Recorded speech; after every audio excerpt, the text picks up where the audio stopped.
Alright.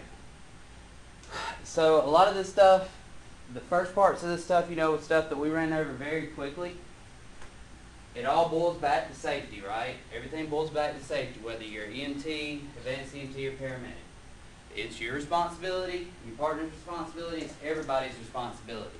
It's not just your safety you're looking out for, it's not just your partner's safety, it's not just your patient, it's everybody involved on the scene. If there's anything going on that's unsafe, you need to let them know. Safety does not just stop as far as the operational aspects.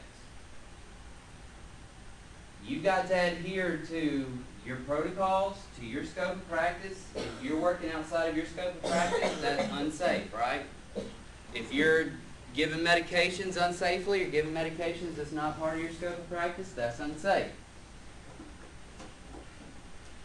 Remember the components of an EMS system. Now, I would not be surprised if you see this, alright? Maybe not just like this, but remember how it all works, and it works in a big circle. All of my bachelor's classes that I'm taking now, we look at this stuff all the time. So ultimately, we want to just keep everybody kind of in this area, because the number one component of EMS is prevention, public education and prevention, right? If we can prevent the accident from ever occurring, then we've done our job, all right? It may sound like an oxymoron because we learn how to do all the trauma and take care of sick people and all that, but ultimately we don't want them to get sick. We don't want them to get injured. Trauma plays a huge role in this, all right, because there's so many injuries that can be prevented just by education. Remember me talking a while back about the big things about trauma prevention and how the CDC actually said that trauma was an epidemic? Like the flu or the bubonic plague or whatever is an epidemic, trauma is actually an epidemic. There's no vaccines that we can give for trauma. There's no medications that we can give for trauma. So what is the number one thing to prevent trauma? What? Being safe, teaching, public education, right? But then when it gets into the operational aspects of it, you've got the incident recognition. Somebody's got to identify that there's actually an emergency going on. Access to 911. 73 or 77% of America, or is it 93? Anyways, not 100% of America has access to 911, but it's a very large percentage that has access to 911. Dispatch, the first responder, basic life support, advanced life support, and then transport. And then we get back over into this section where we get to the emergency room, the specialty care. What is examples of specialty care? Hospice. Okay, hospice. OBGYN. What about just on our aspect, trauma care, right? The trauma system. Stroke care, burn, cardiac arrest, MI. And then we get to patient rehab. So it starts way over here, the incident starts way over here, but it actually never ends. Does that make sense? This patient follows all the way through, so if a patient has a heart attack, it starts with that incident recognition, but they're never really through with that incident because they're constantly going to be having education. They're constantly going to be taking medications. They're constantly going to have follow-up doctor's visits. This is all part of the EMS white papers, the public access, communications, clinical care, human resources, medical direction, evaluation, integration of health services, information systems, EMS research, legislation and regulation, and system finance. It all costs money. How we get that money a lot of times has to do with bureaucrats, bureaucracy, legislation, right? The whole Affordable Care Act may really influence the way things work as far as finances go with EMS. The medical director. So The medical director is kind of our go-to guy, right? He or she is the one that has signed off on our protocols and said, hey, I'm trusting you as a qualified professional to work under these protocols without having to contact me. That's for Category A, right? Category B, we have to call the physician, right? Also, the physician should be there. You should always have direct contact with online medical direction. You should always be able to get in contact with them. The big operational aspect is that they provide the protocols and the standing orders. They participate in provider education. They oversee continuous quality assurance processes, and they supervise the care given by EMS providers. Now, the quality assurance process, what does that mean? We're going to give quality care. Okay, it really doesn't have a lot to do with care of the physician. It has more to do with care of the EMS profession.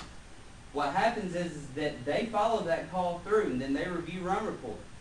When you go to paramedic school, Dr. Sin, who is our medical director for our EMS program here, hopefully will come into the paramedic classes and do some run reviews with you. Look at some of your FISDAP stuff, and they're going to do quality assurance. Talk about the things that happened on that scene and what could have been done differently, what was done correctly, but they're making sure that everybody's on the same page. You don't necessarily operate under a physician's license. Now, you're an extension of that physician's care, all right? But you operate under your own license, right? So if you do something that is negligible, or you abandon a patient, or you do something that you could be held liable, it's going to be your license that's at stake. Unless the physician gave you orders to do something that you're not supposed to do, and something came of that. But now we do know that when a physician gives us orders and it's not within our scope of practice, we have a duty to tell them that's not in our scope of practice. And if we do it, even though we have an order, if we haven't been trained in it or it's not in our scope of practice, then we're negligible. Okay? So moving on, Maslow. You remember Maslow? That very first assignment that I gave you guys? We've got the very bottom of the barrel here is the physiological needs. I'm warm, dry, fed, and rested. Physiologically, everybody has that physiological need to be warm, dry, fed, rested. Sex also falls under the physiological. And it's not necessarily the intimate contact, more of the intimate relationships. Everybody has that desire to have an intimate relationship, right? And then we move on to security and safety. Am I safe in my home? Do I have the finances?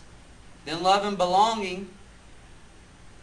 This is going to be past that intimate, or past just those basic. So let me flip-flop it. Everybody has a need for those basic relationships, and love and belonging, we have that need for the intimate relationships. Then self-esteem. Once we've achieved all this, then we move on to self-esteem. I've achieved the first 3 levels. Now I feel pretty good about myself. And then you have the self-actualization. Very few people ever make it to self-actualization. Self-actualization means that I've achieved all my goals. I've achieved everything. I'm warm fed. I've got a smoking hot wife at home. I've got everything that I need. I don't need anything else in life. Does anybody ever really get there? Everybody always has goals. Everybody always has needs, right? Stress is the body's response to any demand. Y'all been on clinicals. Y'all knew that coming in doing EMT clinicals. This is a pretty stressful job. A stressor produces a stress response, and we've got to figure out healthy ways to adapt. You've got your general adaptation syndrome and then the acute stress reaction. The acute stress reaction is the big deal. A lot of times that's where a lot of your anxiety, your PTSD, and things like that comes from over time. Workforce wellness and safety, the scene size up. That's going to be your quintessential on your scene. Making sure that you're safe, right? Making sure that everybody's safe. If we're not safe and we don't have the right PPE on, then we're not doing what we need to do and we're not taking care of the patient like we should. Got to recognize when we're in jeopardy. What's the number one control against infectious disease? Washing your hands. The second, good PPE, right? Standard. Every patient across the board, it doesn't matter. We're going to at least have gloves on, right? And then we may have other particular things that we wear depending on the type of patient.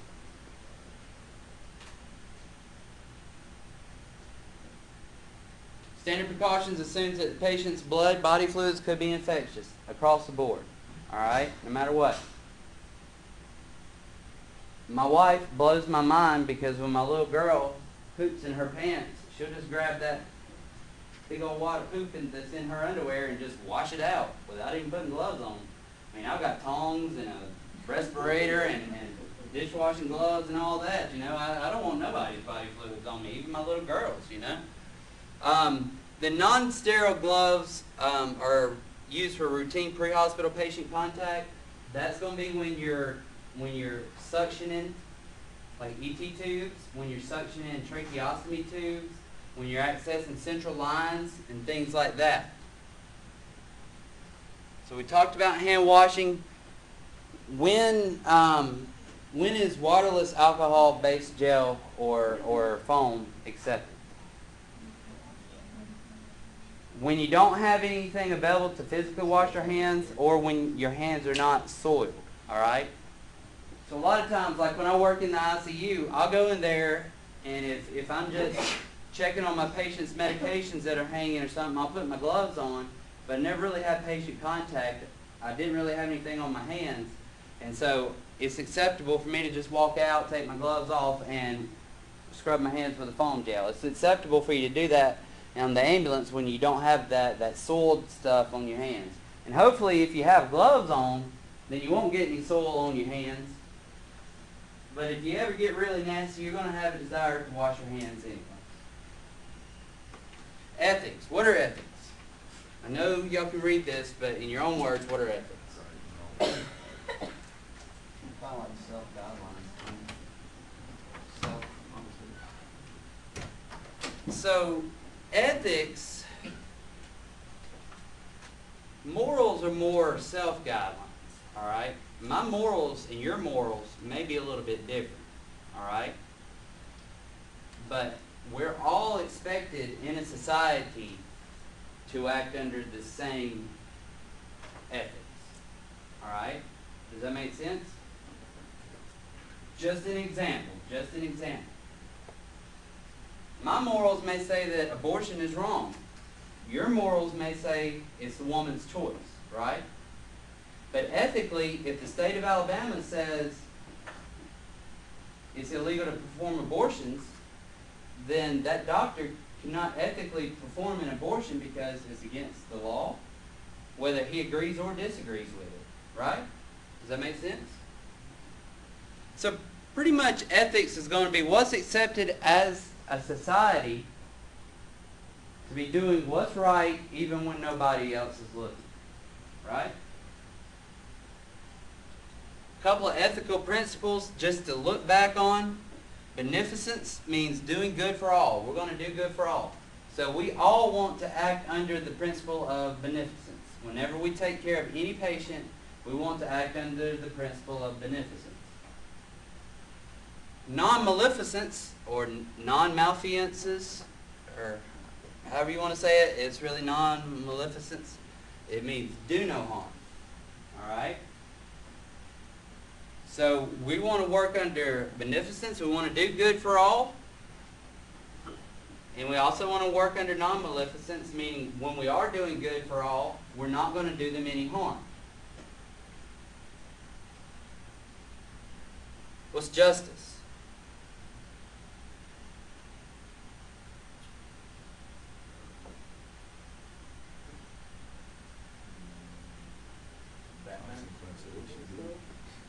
Batman?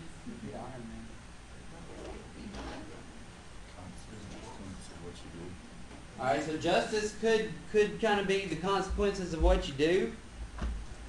Let's see what the exact definition for justice is in the book.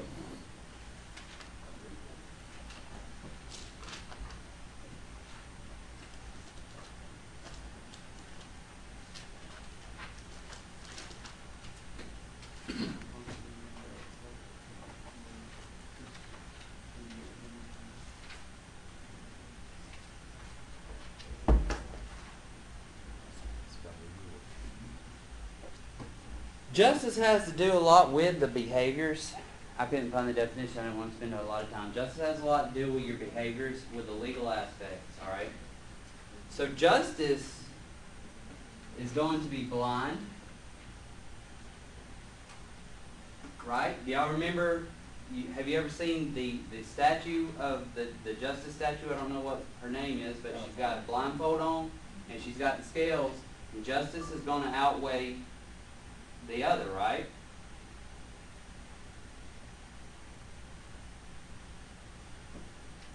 Think of a good example. A good example, or maybe not a good example, but an example. You're acting outside of your scope of practice and breaking the law, but you think you're acting in the best interest of the patient. Ethically, you may be going with what you feel like is the ethical thing to do. When you get justice involved, though, it's going to be blind. It's going to look at the law, right? The law says that you cannot perform endotracheal innovation. You performed endotracheal innovation. You broke the law, right? Does that make sense? We also, part of the whole ethical principles is concern for the well-being of others, respect for others, advocacy of others, and patients' rights to self-determination. What does patients' rights to self-determination mean? What's another word that could fit as another bullet point under this? Autonomy, right? Do you guys in here, do you want to be able to make life decisions for yourself? I'm not tired of my mom making decisions. Well, you're 20 years old. You should make your own. Patients' rights to self-determination means, hey, if they don't want something done, it's their right to refuse that, right? If they don't want CPR done, it's their right to have a DNR, right? Consent. So, there's a couple areas of consent. We've got our implied consent and our express consent, right? Express consent is going to fall under informed consent, right? Express consent means, hey, I've given you all the information and you said it's okay for me to take care of you. Implied consent means, hey, if Allie's laying here unresponsive, I would have to act in a manner in which I would think that she would want me to take care of her were she awake, right? Implied consent also falls with minors, right? What's the age of being a minor in Alabama? 19. The age of consent in Alabama is 14. What is the nationally accepted age? 18. But in Alabama, they're 19. So in order for somebody to refuse, they've got to be competent, right? Competence means that they're of sound mind, they're of good judgment, and they completely understand that if they don't go to the hospital, that there are dire consequences that could happen, right? With consent and refusal, only the courts can determine legal competence, all right? Legal competence means that there's somebody that makes decisions for them across the board, okay? Some of the areas that the court may deem is mental illness, behavioral or medical emergencies. How does the court do that with behavioral emergencies? what do we have to get signed? A court order. Intoxication by drugs or alcohol, they may have to be in custody and then have a court order. Then also trauma that alters a patient's mental status. So the big one here, what should you do if a patient refuses to consent to treatment? Alright, so we need to contact medical control. If they can't talk them into it, what do we have a duty to do? Alright, before we even get them to sign a refusal, what do we have a duty to tell them? Right, exactly right. If they don't go to the hospital, or if they don't get medical care, then they need to know the consequences. That's the only way that you can legally cover yourself if you get a refusal. Then once you get that thing signed and you go sit back behind the computer, what do you got to do? Document. Document. Now this is very important. This is very, very important. When you document refusals, you must document that you did an assessment on that patient. Because if you don't do an assessment on that patient, now if they all out refuse to let you do anything to them, then you've got to document that they were completely refused. But if you got a patient that, you got a diabetic patient that refused treatment after you gave them D50, you've got to put in all of your medical stuff that you did, or else it looks like you just went and got them to sign a refusal. Okay? Does that make sense? So Judy is a 17-year-old female that has been involved in an MBC. She was a passenger and was restrained. The driver of the vehicle was ejected and is being taken care of by another EMS provider. Judy has a minor abrasion on her head but is ambulatory and is attempting to refuse treatment. What considerations must be made regarding consent refusal in this situation? The age is a big thing that jumps out, right? Again, let's go back to the development. Judy, probably by all standards of adult development, she has developed. Mentally, though, she's not an adult. Right? Physically, she may be, but mentally, she's not. Even at 17 years old, legally, she's not. Right?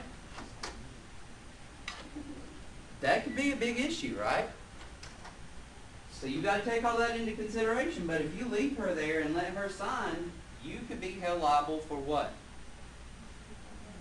Abandonment. Abandonment. Little Johnny is 2 years old. Little Johnny wanted to run with the big dogs and got bitten. Ha, ha, ha. His parents are nowhere to be found. There is no other legal guardians present, and you have not been able to get in touch with them. With consideration for treatment, you know that you must continue to treat this child under the principle of what type of consent?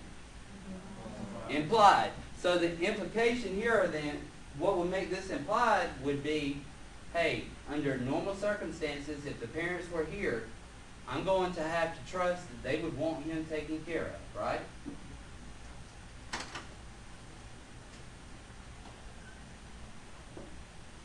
So we've just talked about all this. What's an advanced medical directive?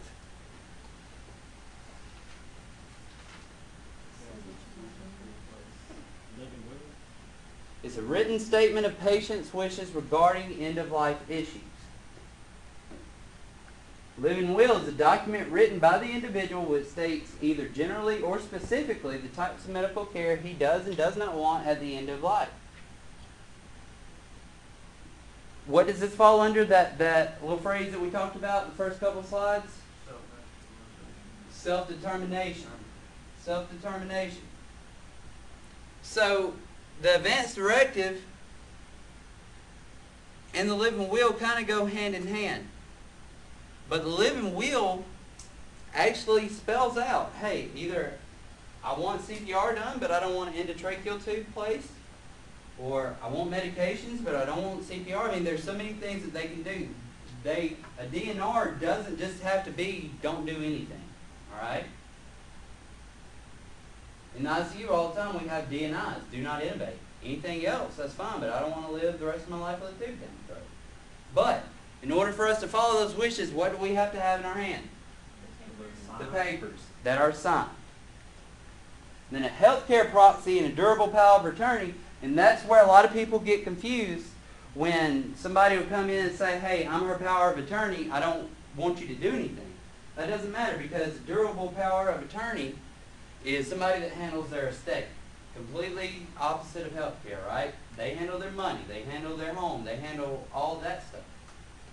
A healthcare proxy is one that makes medical decisions for them. Alright? They may handle the medications, they may handle their Medicare, they may handle things like that. So you may actually have, Granny may have a healthcare proxy that makes health decisions for her, but she may have a durable power of attorney. You know, son one may be more compassionate, and she knows that he would take pity on her if she had healthcare issues, but son two may be a CPA and handles money great. Does that make sense? So durable power of attorney is not the same thing as a healthcare proxy. A DNR has to be signed, dated, and has to have the physician's order to withhold resuscitative efforts. It's generally legally recognized in the pre-hospital setting. Now, here's the thing about the DNR, and it's the thing that we had a pretty good discussion about, and it'll always be a good discussion, because I agree with most of y'all. If I've got my DNR right here, I've got my signed papers, and I give it to the healthcare provider, she's got the papers, right? But if Ryan hasn't seen Mama in 20 years and all of a sudden he shows up and says, do everything for Mama, I feel guilty because I haven't seen her in 20 years, do everything, and the rest of the class is okay with Mama, you know, passing, what do we have to do? We have to not honor what her wishes are and go with this. Way to go, Ryan. Way to go. There's no way of getting around that. Like I can't write in, you know, if I'm in the hospital or if I'm whatever, I don't want anybody in the room but medical. I don't want my son in I don't want anybody there. No, because this is the deal. You're going into their home, right? If they want to be in there, as long as they're not obstructing anything, they can be in there. And technically that's not obstructing anything. That's obstructing Mama's wishes, but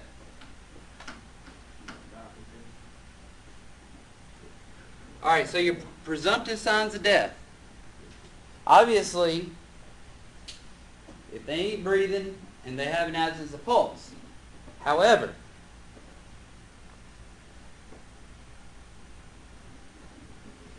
we're still going to work that, right? Unless we have some of the other presumptive signs of death that are associated with it, right? I mean, if I just go out right here at 28 years old and I'm not breathing, don't have a pulse, don't just presume I'm dead, do everything for me, right? But if y'all got here at 8:30 and I was here at 7 o'clock this morning and I fell over dead and I had dependent lividity, rigor mortis, and all that, I'm dead. I'm cold, right? Unresponsiveness to all stimuli, no eye movement or pupil response, absence of reflexes. Again, all this stuff may be associated with like a head injury or something like that.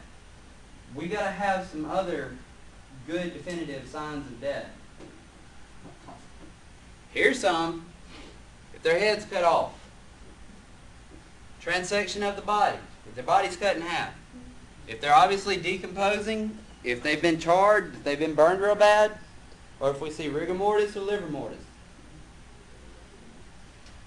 Negligence. In order for you to be held liable for negligence,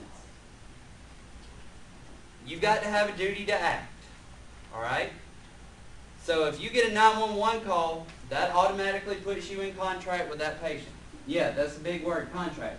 But you've got an invisible contract with that patient. Once that 911 calls and you get dispatched, if you do not act on your duty, you're breaching contract. That's this part. There was a breach of duty. Actual damages occurred. They're going to have to physically show you proof. They're going to actually physically show the court proof that because of your breach of a duty to act, damages occurred. The patient died or there was injury. Yes, Mark? Gonna ask you, there's been a lot of problems with a lot of different like lawsuits and stuff for people that happen a lot. I feel like in Auburn, an ECS and fire department, where people will call 911, they'll get dispatched, and as it's being dispatched, they'll come back over, you know, when we're in route and say, patients advised they're going POV, and they go to the hospital, and No, you know, because we don't go. at that point, the patient's breaking the contract. So there's no legal liability to them if they call back and say, hey, I don't want them. They've got all that on record. They've got that reported call. And then there's proximate cause. Proximate cause means that you had to be directly related to that injury or to that death. Alright? Because of Kane's actions, Hillary had an injury or Hillary died. Alright? Does that make sense? Shouldn't have done that last one. If there can be any proof that Hillary had any involvement in her own demise, then it's possible that you might not be held liable. Okay? Scope of practice. What you're legally are allowed to do as an AMT. You don't want to act out of that. Your standard of care means that the quality of care within the scope of practice in a particular situation and reasonable person standard and standard of care are going to go hand in hand. Means that we're going to deliver the same type of care that any other reasonable person trained at our level would deliver. If I don't perform as an AMT on the scene to the level that I'm supposed to, then I could be held negligible. An example. If a person has anaphylaxis, they've had an anaphylactic reaction. My scope of practice says for me to give epinephrine, for me to give albuterol, for me to give Benadryl, for me to do all that. That's what I'm trained in. Alright? That's where my responsibility lies. If I don't do that, I'm not acting in a reasonable person standard. I'm not acting in a standard of care. Does that make sense? Other civil claims, defamation, breach of confidentiality. That's a big one. You may see some stuff about that. What law is that? HIPAA. It is. It is. HIPAA. HIPAA. Not HIPPA.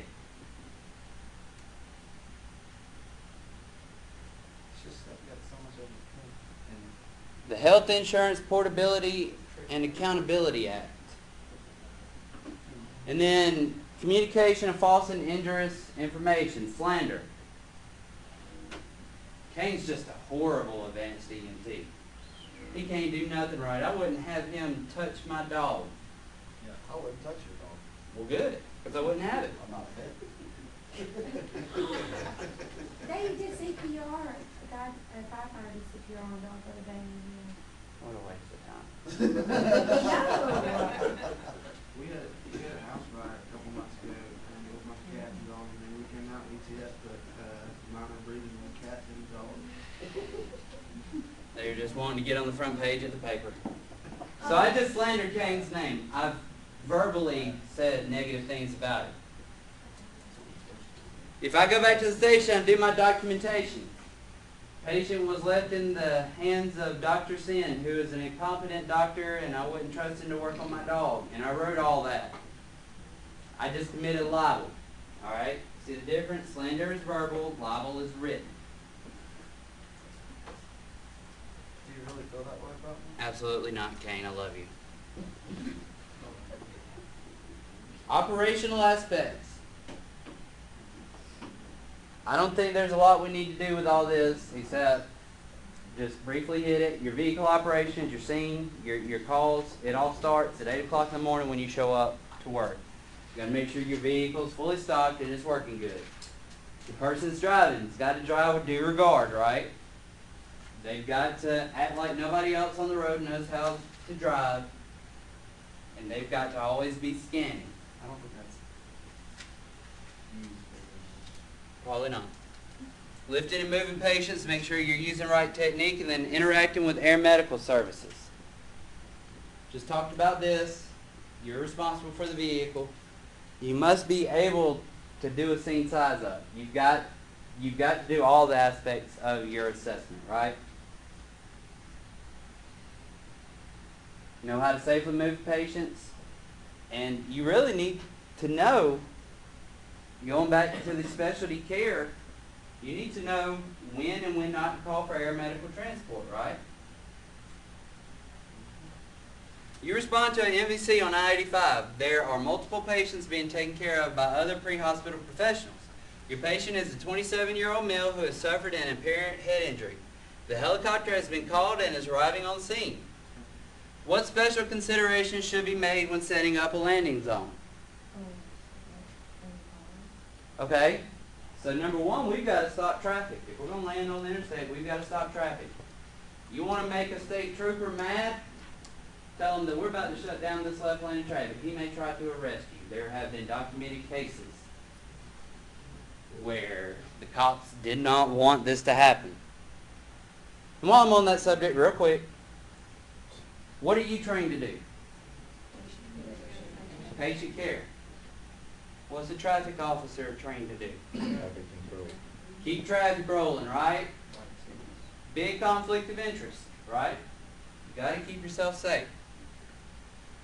So the landing zone is usually 100 feet by 100 feet. The perimeter must be set up. It needs to be well visible. No overhead obstructions, right? Also, what does that pilot need to get to where you're at? The coordinates. Anybody now, everybody just about has smartphones, can pull up the coordinates of where you're at on your smartphone. All you got to do is open up your maps on your iPhone or your Google Maps or whatever, and it'll pop up where your coordinates are. All right? Documentation.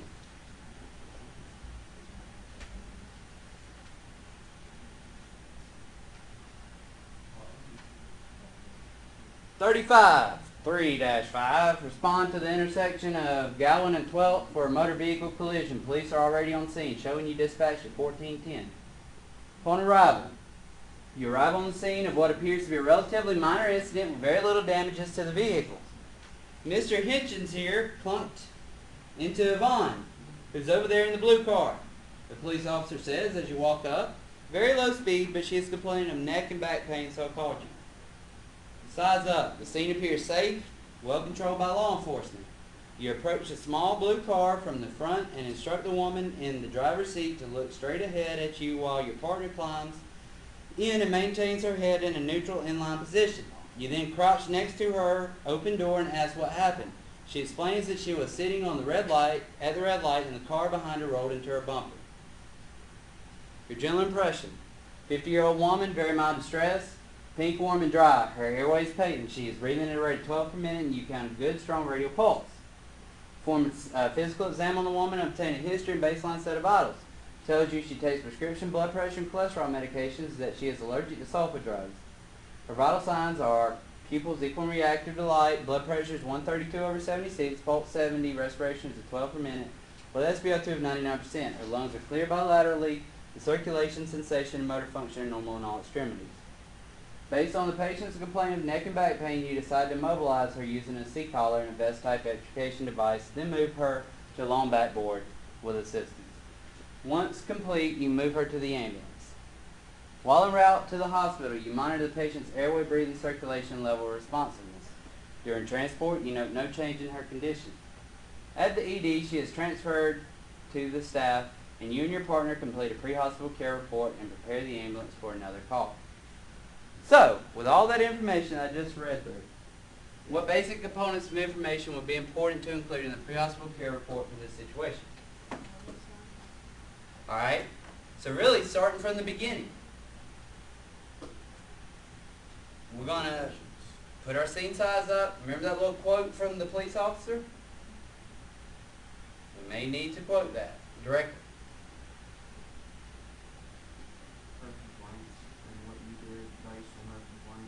Right. Especially in back-to-back time. Right. So really just going through the chart method, her chief complaints, her history, what we did for her assessment, her treatment, and what we did during transport, right? So why is that important? Bottom line, why is it important? There's several things in it, not just legal, but financial. If that ambulance service is paying your paycheck, you want that ambulance service to bring in a profit, right? You want them to get paid. What event in this scenario would require the most clear and coordinated communication? All right. So the fact that she had relatively minor injuries, but she did complain of neck and back pain, and what we did for that neck and back pain, right? And all the information that goes along with that. All right? 5-minute break.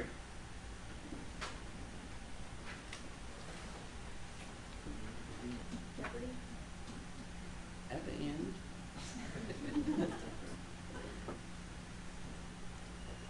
The way this is going, we are not getting into the lab. You keep your mouth shut, Ryan. I just say it.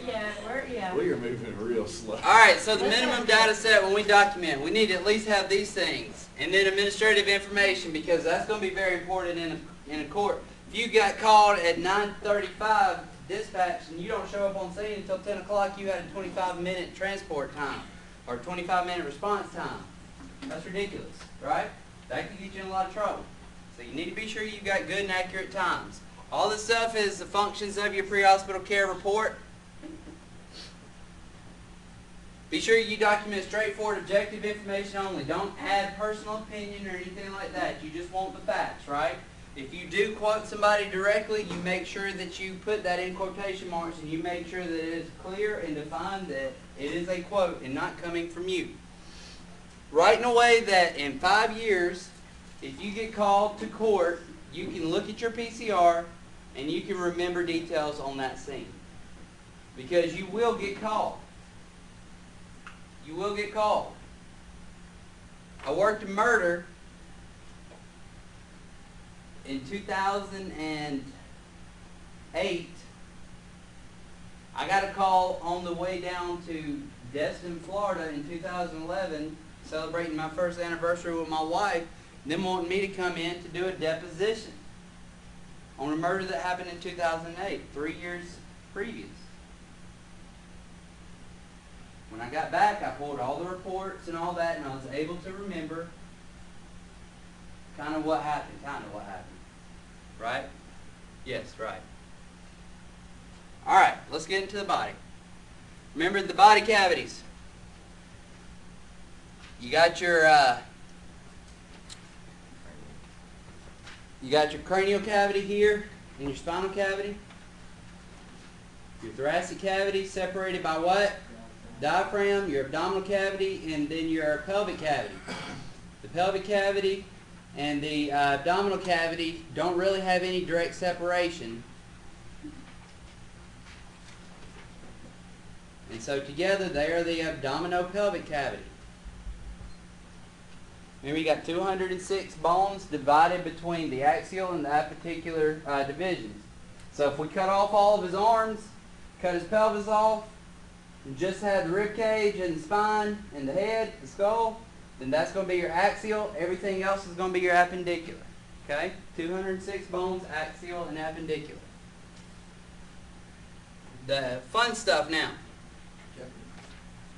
Not Jeopardy.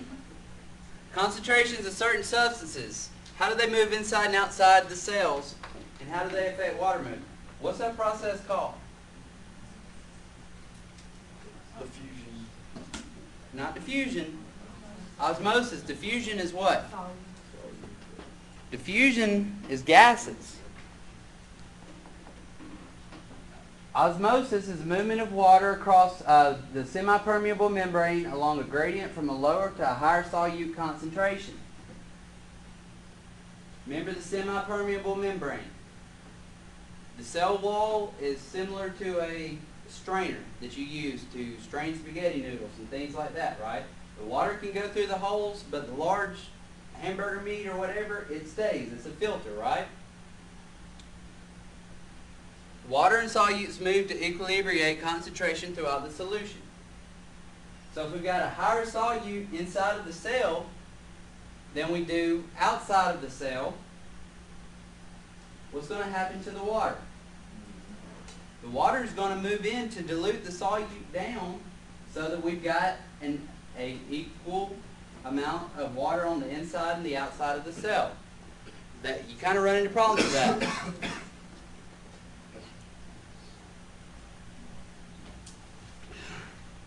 So an isotonic solution means that we've got the same amount of solute outside of the cell as we do on the inside of the cell.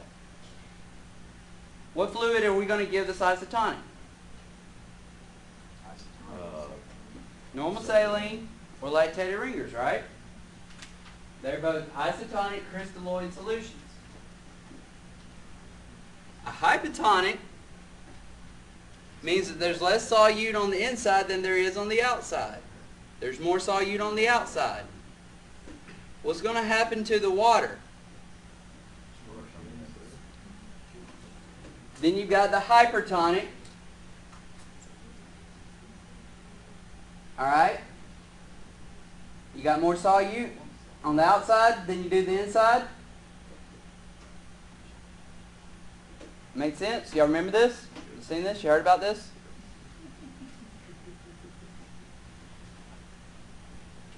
So in the presence of a hypotonic environment, water moves into the cells.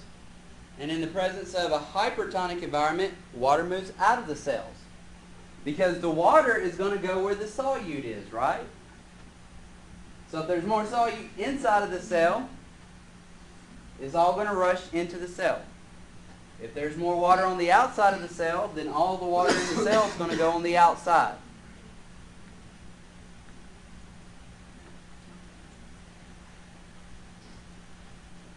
The osmolarity of body fluids is between 280 and 310 milliosmoles per liter. For some reason, I just think you guys need to write that down. I can't be 100% sure, but I just feel like you guys need to write that down.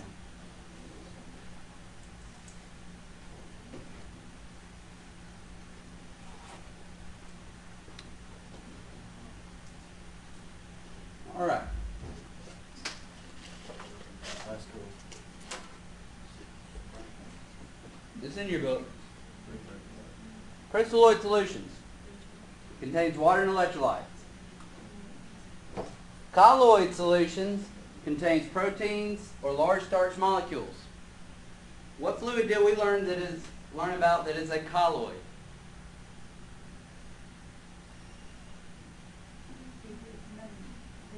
D5. Remember, we only learned about 3 fluids. 2 of them were isotonic crystalloids, and 1 of them was a colloid, right? Remember, when we're talking about isotonic, hypotonic, or hypertonic, we're talking about in relation to the body, all right?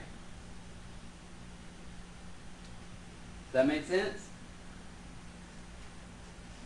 Isotonic solutions don't cause significant fluid or electrolyte shifts because there's a balance. There's the same amount of solutes related to the cells as there is intravascular or outside of the cell. Your hypotonic causes a shift of fluid from the intravascular space to the intracellular space. And your hypertonic causes water to leave the cell and enter into the vascular space. Why do I have 3 or 4 slides with the same information? Because they will ask you about these. They will ask you about these solutions. They're not going to just ask, you've got a patient that, they may ask a question like that, but you got a patient that needs an isotonic crystalloid solution, which one is it? They're going to ask more like, what does a hypotonic solution do to the cell? All right?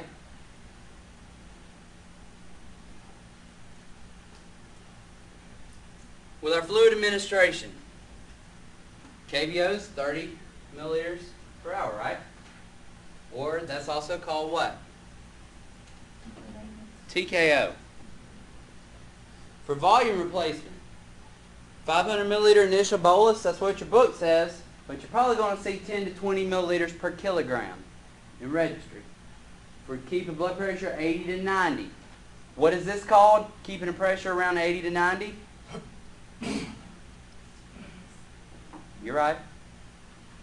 Permissive low blood pressure, hypotension, permissive hypotension. Guys, you got to get a grasp on these. Metabolism. Remember, you got two processes of metabolism. You've got the anabolism and the catabolism. The anabolism is the building up. The catabolism is breaking down. The anabolism gets all the nutrient pools. After anabolism, you get your maintenance and repairs to your cell, your growth, secretion, your stored reserves. The catabolism takes this, and then you actually have metabolism. So normal byproduct of aerobic metabolism is going to be ATP and heat, right? ATP is what? Energy. Metabolism is a chemical processes that allow the body to grow, reproduce, maintain, and repair itself. Also respond to its environments, to adapt. Anabolism, when the body manufactures complex substances. Metabolism is when it breaks down the complex substances, releasing energy. Anabolism and catabolism. The atoms is the simplest unit of an element. We'll get into the aerobic and anaerobic in just a few minutes. Your acid base. I'm telling you, have an understanding of this. I'm telling you, please, have an understanding of this. An acid can donate a hydrogen ion, a base or an alkali can accept a hydrogen ion. Remember, it's on that reverse logarithm scale.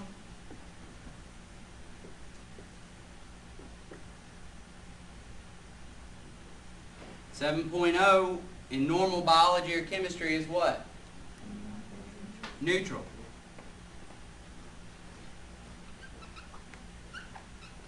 .35 to 7.45 in the human body is what? Neutral, right? Normal. So anything to the left is going to be what? And anything to the right is going to be alkalosis. Alkalosis, kicking the pH up. The higher the pH, alkalosis. Past 7.4 here, 7.45. Acidosis is sliding down. See the big D? Got the big K kicking? D down. Like that, don't you? Causes of acidosis. Why does hypoventilation result in respiratory acidosis? Hypoventilation. Why does it result? Hypoventilation result in acidosis. What's that?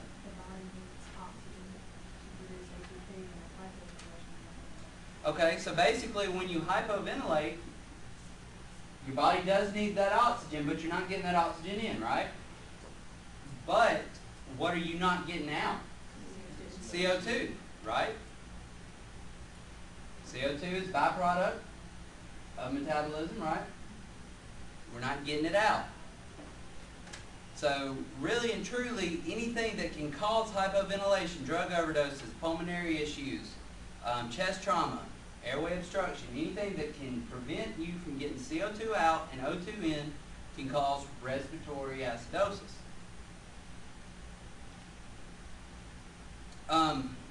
Metabolic acidosis.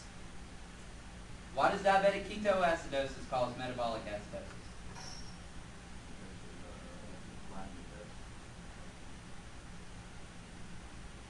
Diabetic ketoacidosis was a byproduct.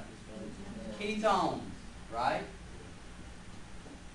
Diabetic ketoacidosis. The body doesn't get glucose, so it starts using fatty acids for energy. Byproduct of that is ketones. Byproduct of that is acid. Salicylate overdose. Overdose on what? Aspirin. Aspirin is also called what? Acetylsalicylic acid.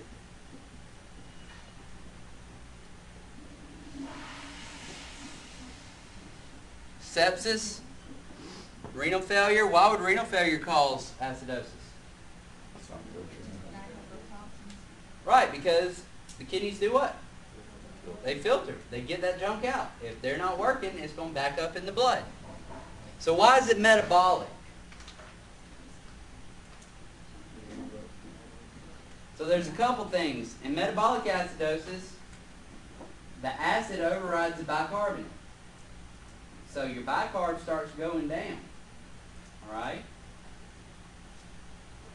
Other things, internally, it's not related to your breathing. Right? It's an internal deal. Inside has to do with your metabolism. Okay? And not your aerobic or your anaerobic metabolism. Alkalosis. Not that many causes of alkalosis, but hyperventilation. Why? Blowing too much CO2 off, right? Blowing too much CO2 off. That's your respiratory. Your metabolic. Loss of gastric juices. Where's the highest acid content in your body? In your stomach. If you puke all that up, you're losing a lot of your pH, a lot of your acid. Why would overuse of antacids or overdose of Tums cause that? Because it buffers that acid out. It neutralizes that acid. And then potassium wasting diuretics. What does a diuretic do? Makes you pee, right? When the potassium starts, like Lasix, it makes you pee out potassium, and that affects your acid-base balance too. So some of your signs and symptoms of your metabolic acidosis: hyperkalemia, high potassium, Kussmaul's respirations. Kussmaul's is a compensatory hyperventilation. So normal hyperventilation, we're just going to do just real short, shallow. All right? Well, Kussmaul's, it's deep, rapid. Like that. Okay?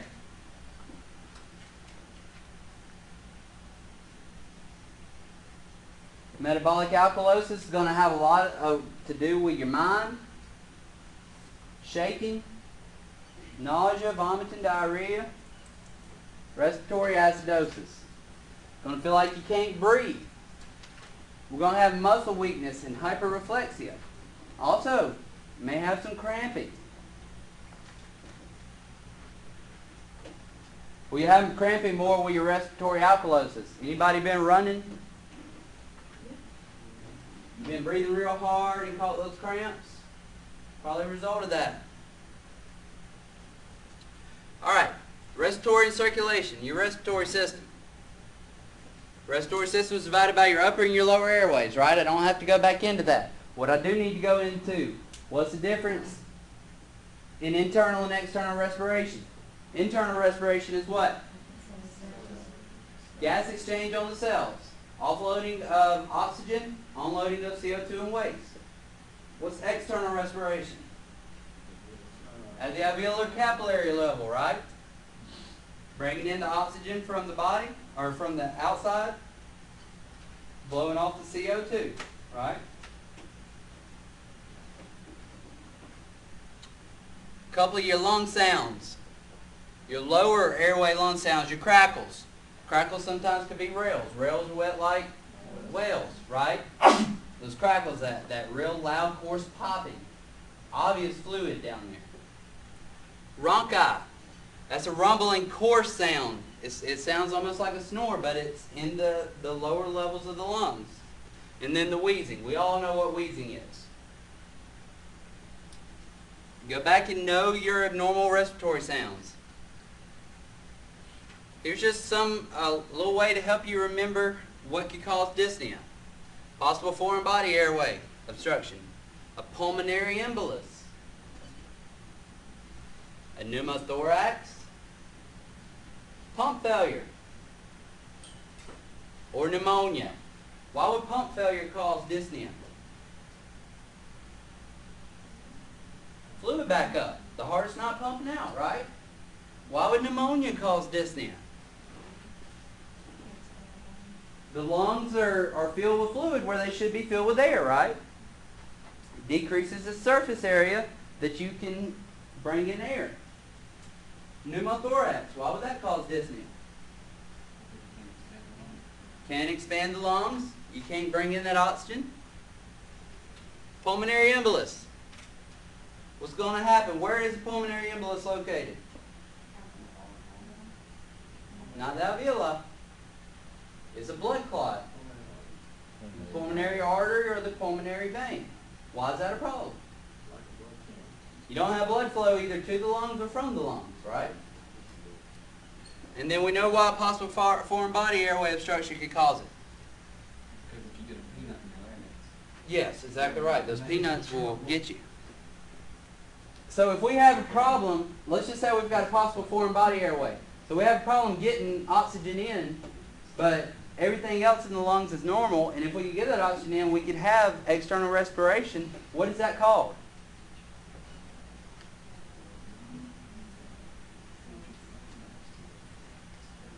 It's a mismatch, right? A VQ mismatch, a ventilation perfusion mismatch. We're either having a problem with the mechanical aspect of breathing, right, or the chemical aspect of breathing.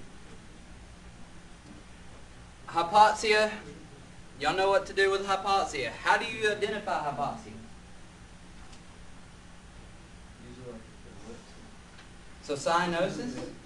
Cyanosis, right? How about if they're not breathing at all? I think it Problems with vital signs, right?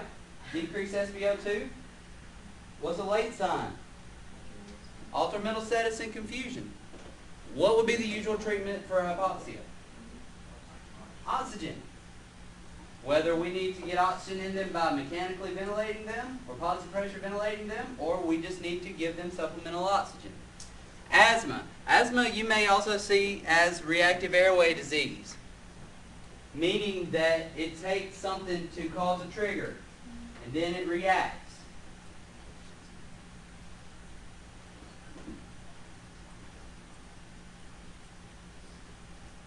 Usually your triggers are going to be hypersensitivity or something you're allergic to. Exercise. I don't remember what URI is. Anybody know? Smoke, anything like that. So what is the big deal about asthma? What happens in asthma?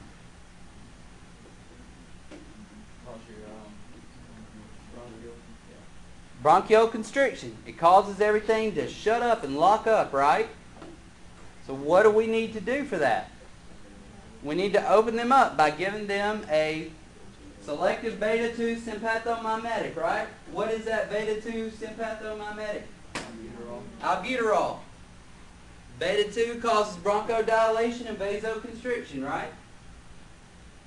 It is a sympathomimetic, so that means that it is going to mimic what the sympathetic nervous system does, right? So the sympathetic nervous system, what does it make your vital signs do? Go up. Makes your heart rate go up. Makes your blood pressure go up. For kids, it makes them go spastic crazy. My little girl has been on albuterol this week. We'll give her a shot of albuterol. 10 minutes later, you would have thought we gave her a shot of meth. No lie, the first day, she's had RSV.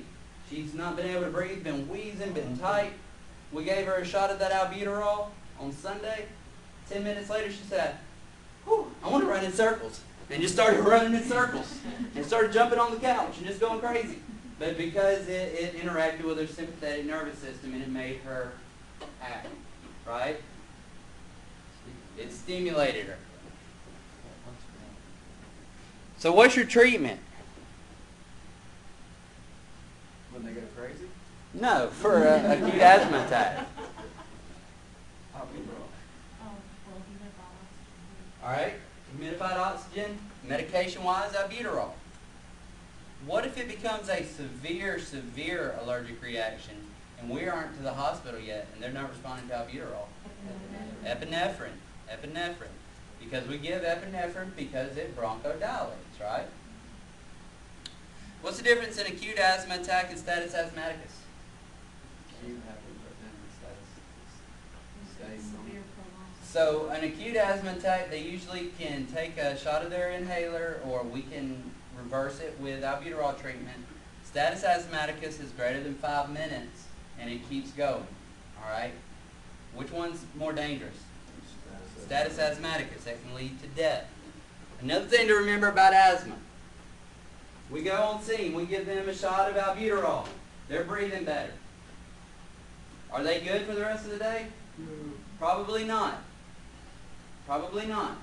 They need to go to the hospital, because an acute asthma attack, even if reversed, usually has effects an hour within the next hour or so. Okay? Emphysema. Emphysema is also known as the pink puffers. They're pink because of the decreased CO2 retention. Now, here's the thing about the pink puffers. They're not going to have that much oxygen in their system, but they don't have that much cyanosis. Why are they called puffers? Not because of cigarettes. They use that pursed lip breathing, and they puff. They do short breaths, and they're pink. Another characteristic is going to be the barrel chest. See what they did here? They put a barrel on the Exactly. Exactly. Now, if y'all see something with emphysema, you'll remember the barrel on their chest. Laughed a little, cried a little, and moved forward. They have exertional dyspnea. What does that mean? They can't do a whole lot. They sit in their chair all day because they get short of breath just walking to the kitchen or the bathroom. They're usually real anxious. Why? Yeah. So we talked about the key findings of treatment. It's going to be oxygen. It's going to be symptom treatment. If they're wheezing, we're going to give them albuterol. Right? But we're going to symptomatically treat them. What medications may indicate emphysema? Meaning, what home medications? Okay, they may be on home oxygen. Steroids. If they're on steroids, a lot of these patients are on chronic steroid use. Alright? Because it decreases the inflammation. Emphysema, what happens? The inside becomes inflamed, right? The lungs become inflamed. They also may be on bronchodilators. COPD. So COPD is that blanket term. I should have put this one before the emphysema, that covers emphysema and chronic bronchitis. Okay? What was cor pulmonale? Do y'all remember that? It was Left-sided heart failure due to the COPD, due to the excessive force of the lungs, increased pressure. I think it's actually right-sided heart failure, though. They have digital clubbing. You remember what digital clubbing was? Right? They got the strobe lights and the techno music and all that. I can stop, right? Digital clubbing, where the fingers, they start having kind of like a club shape, okay? That's because they're hypoxic. Their periphery isn't getting oxygen. Your chronic bronchitis, also called your blue bloaters. They cough all the time. They have increased sputum production, increased CO2. They probably walk around in respiratory acidosis. Incidence very heavy in cigarette smokers and also with emphysema. Cardiac enlargement, use of accessory muscles to breathe. That's why they're the bloating. All right? Well, they're the bloating because usually it leads to right-sided heart failure. All right? And what does right-sided heart failure do? contains fluid in the abdomen cavity. In the periphery. Everywhere. In the abdomen cavity. You were right, Kane. You were right. So what treatment considerations would you do for blue bloaters? Oxygen and symptomatic treatment, right? What medications may indicate COPD? Same medications that might indicate emphysema. Chronic steroids.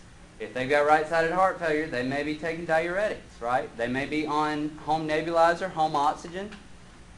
All right? TB. What is kind of telltale about tuberculosis? The night sweats and the hemoptysis, right? The coughing up blood. You ever watch any old movies from back in the day? Somebody starts coughing up blood, then all of a sudden they're like, oh Lord, we need to get away from you because you got tuberculosis, and they send them away and they never come home. What movie was that on? It's where the kid's mom went away because she had tuberculosis. I don't know. Yeah, I don't know either. We're not going to spend time on that. It was on Chip Show. Might have been where I saw it. No, he didn't. Oh, he didn't? Maybe it wasn't. Anyways, what we need to remember about tuberculosis. Some of the things. Tuberculosis often occurs in indigent population. Folks that live in close quarters, unsanitary quarters. Alright? And what do we need to wear? N95. We need to have one on the patient and us.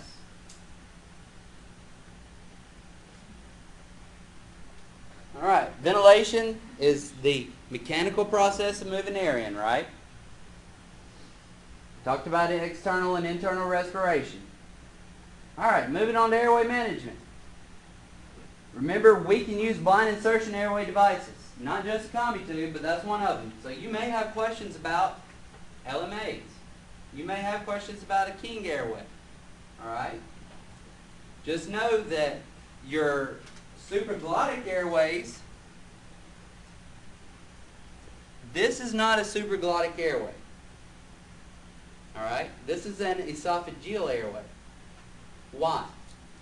It goes in the esophagus. Yeah, it goes in the esophagus. An LMA, what is that word I just said? A supraglottic. An LMA is a supraglottic airway because it does what? It sits on top of the vocal cords or the larynx, right? Your salt airway, not your salt, your King airway. It is an esophageal airway. Okay? What happens if your combi tube does go down the trachea, though? It's okay. It's the beauty of a combi tube. Now, is it as definitive of an airway as, say, a ET tube? No, because ET tube requires direct visualization of the tube going through the vocal cords, and we know that it's breathing into the lungs. Okay. What would be important to check if this did go into the trachea? What do we want to check? We want to auscultate and make sure that both lungs are filling, right? Because what could happen? It could go into the right main stem bronchus. Remember, the right main stem is more straight, follows the path of least resistance.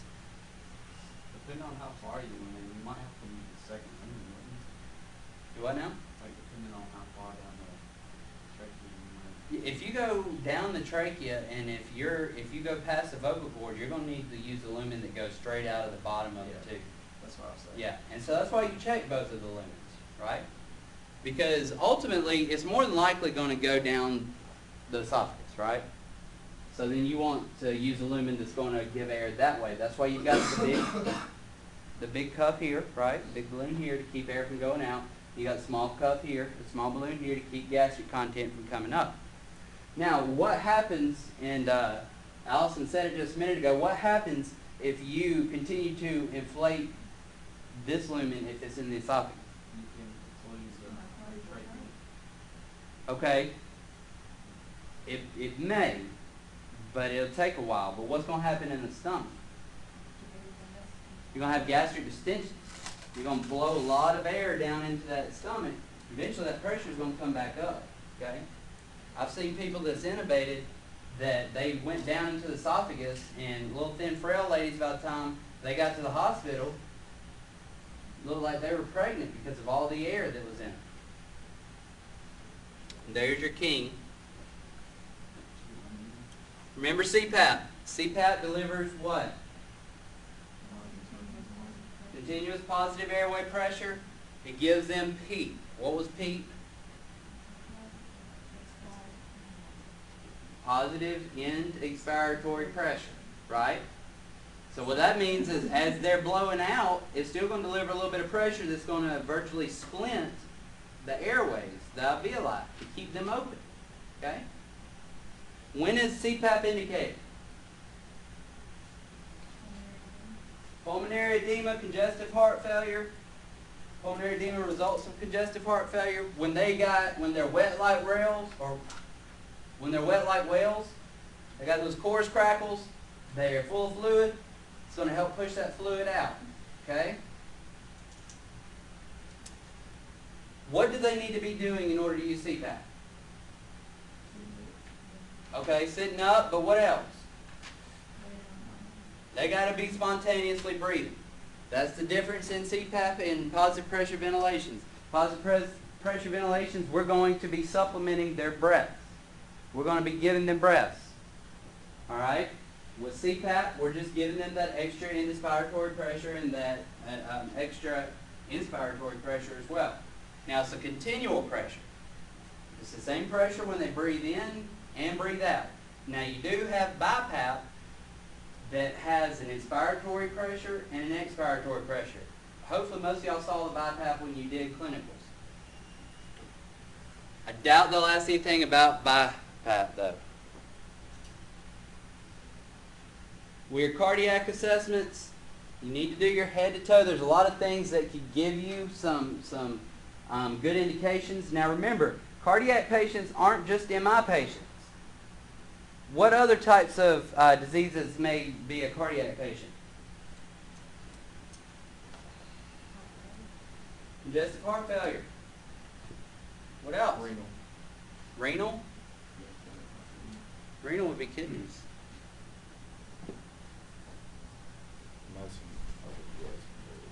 What would, now, cardiac issues could lead to renal failure. Yeah. High blood pressure. Things like that.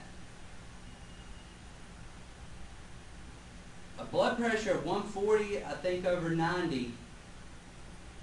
140 over 90 and above is going to indicate hypertension. Okay? We're going to look for edema, look for swelling. Well, your heart sounds, it's not something we really looked at a whole lot. But you may have questions about your heart sounds. S1 and S2, that's your loved up, loved up, loved up. That is your tricuspid and your mitral valves. All right, so your tricuspid and mitral valves close on your lub, and your aortic and your pulmonic valves open on your dub. Okay? So you're actually hearing the valves open and close. Your S1 or your S2 sounds are loudest at the base, and your S1 is loudest at the apex. Why is this called the apex? Because essentially the heart is a triangle, right? And in geometry, the bottom part or the flat part of the triangle is the base, and the apex is the point. You'll see this? B and A. That'll help you remember too.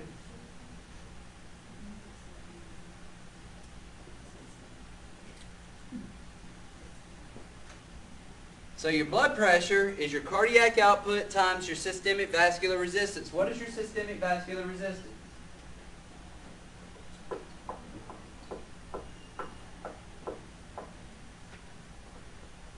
The amount of pressure. Left in your vessel after Okay, it has to do with the left ventricle. You're thinking of preload. left in the vessel after, like after preload happens. Systemic vascular resistance is the amount of pressure the left ventricle has to push against, right? It's the amount of pressure the left ventricle has to overcome to perfuse the body. What's your cardiac output? How much blood goes out when it squeezes the left ventricle? Okay, how much blood is ejected out of the left ventricle in 1 minute? What is it called? What is the term used to measure the amount of blood that is pushed out of the left ventricle per pump or per stroke? Stroke volume. All so let's talk about the path that a drop of blood will follow, starting with the right side. I'll give you the first one. The vena cava to the what? Through the... We're going to try to do right, right? The right ventricle into the... Then the pulmonary artery is the only artery besides the umbilical artery that does what? Carries the oxygenated blood. Pulmonary artery then into the... Where external respiration takes place. From there it enters the what? Pulmonary vein is the only vein that carries what? Into the left atrium. Bicuspid or mitral. Mitral has an L at the left of it, right? Left ventricle, then the blood enters the aorta, which transports the blood throughout the body for internal respiration. Got it? Great. Good way to remember the blood flow of the cardiac valves. Tissue paper my assets.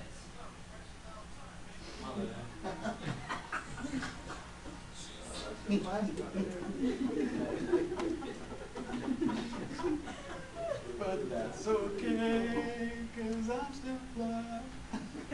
You know we're recording, right? It's okay. Tissue paper my assets. Your tricuspid, pulmonic, your mitral, and then your aortic. Okay? Cool. Good. Preload and afterload. Preload's amount of blood in the ventricles at the end of diastole. It also could be thought of as the amount of blood that's coming back into the heart. There's a lot of things that can influence preload. What are some of the things that can influence preload?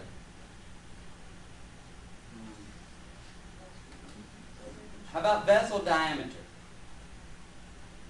Constriction of the vessels, right? The more they're constricted, the more blood may come in, right? They're dilated. It's not going to have the pressure to get back in. Heart failure, things like that. Afterload is a resistance the left ventricle must overcome to circulate blood, also known as systemic vascular resistance. All right? Am I just blowing y'all's mind here? Am I just filling you with so much that you're about to burst?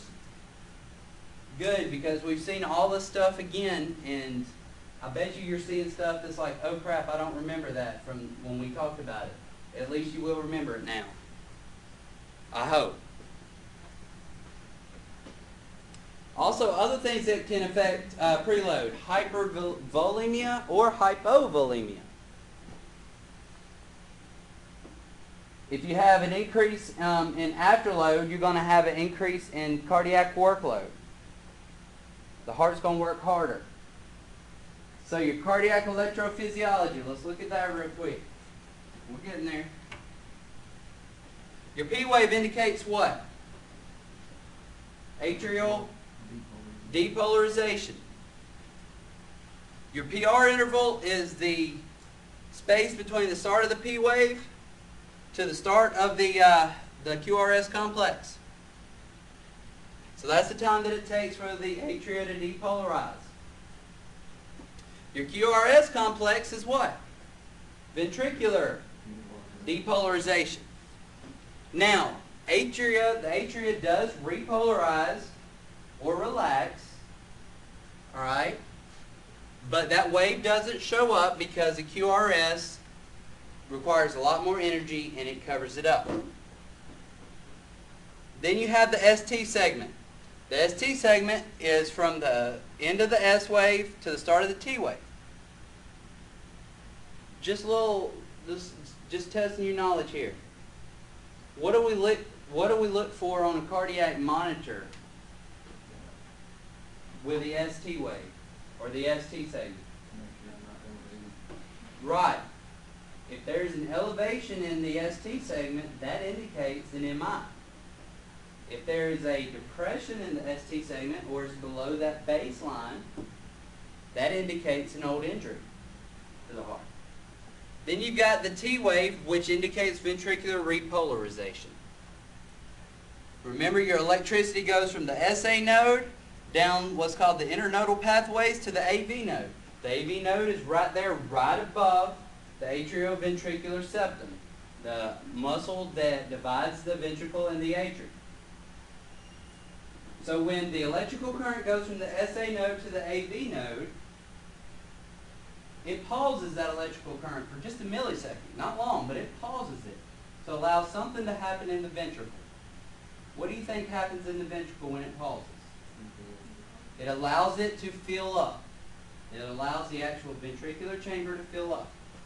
So then when it decides to go, it goes down this real thick nerve bundle called the bundle of His.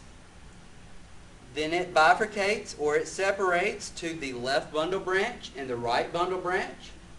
And then off the left and right bundle branch, you've got these little fibers called the Purkinje fibers that wrap around the rest of the heart, and they all provide an electrical stimulation to the myocardial cells.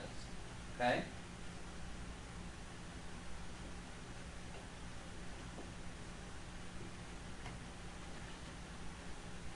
So your right-sided heart failure is your cor pulmonale. What are we really looking for with right-sided heart failure? Pulmonary edema, not pulmonary edema. Peripheral edema. So we're looking for them to be swollen. What medications may indicate any type of heart failure?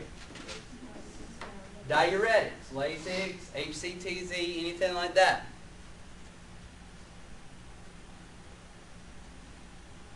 Any treatment considerations for right-sided heart failure that we're going to do acutely? Just monitor symptoms, treat symptoms. Left-sided heart failure. Left-sided heart failure happens when the left side is too weak to pump out that blood to the rest of the body. It can't overcome its systemic vascular resistance. What happens to that blood? Backs up back into the pulmonary vessel or into the pulmonary vein and then into the lungs. Now initially that blood is on the outside of the lungs. It's in that area that's not the alveoli, it's not the capillaries, it's just that area that's kind of sitting there. But as that fluid builds up and it keeps backing up, that pressure increases, and hydrostatic pressure actually pushes that blood from the outside of the lungs to the inside of the lungs. What's a characteristic of or a sign or symptom of a left-sided heart failure patient that's got pulmonary edema? Coughing up, pink frothy sputum. Why is it pink? Why is it frothy? Because it's been aerated. That's right, that's right. Myocardial infarction, most often caused by coronary occlusion. One of the coronary arteries has some type of occlusion in it. Alright? Usually it's going to be a blood clot. What happens to the blood on the other side of the vessel? Or the tissues? They don't get blood, right? So they start becoming ischemic. That's where your chest pain comes from. Remember, all your typical things, feels like an elephant sitting on my chest. I've got the radiating pain, all that kind of stuff. Got the chest tightness. All that's because of that ischemia, that myocardial ischemia. What's our treatment? Immediate transport. Okay, IV. Okay. EKG, and if we're in an area that permits it, analgesia. Right? We're also going to want to get on the phone and get the STEMI crew going at the hospital. Remember, please remember, aspirin before nitro. Aspirin before nitro.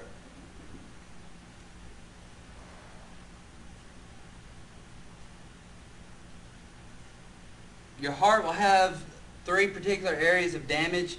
You've got the actual infarction, the area that's pretty much had irreversible damage. You've got the area of injury and then the area of ischemia, and it's all affected. We don't need to get that deep into it. Mr. Jones is an 85-year-old male who started complaining of chest pain during an arm wrestling competition. On arrival to the scene, you see him lying motionless on the floor. Bystanders state that he was awake and talking right before you came in. What do you do now? Yeah. ABCs, check pulse. No pulse? CPR. Hook what up to him? AED. He needs to be defibrillated. Shock. Shock it to me, baby. Uh-huh.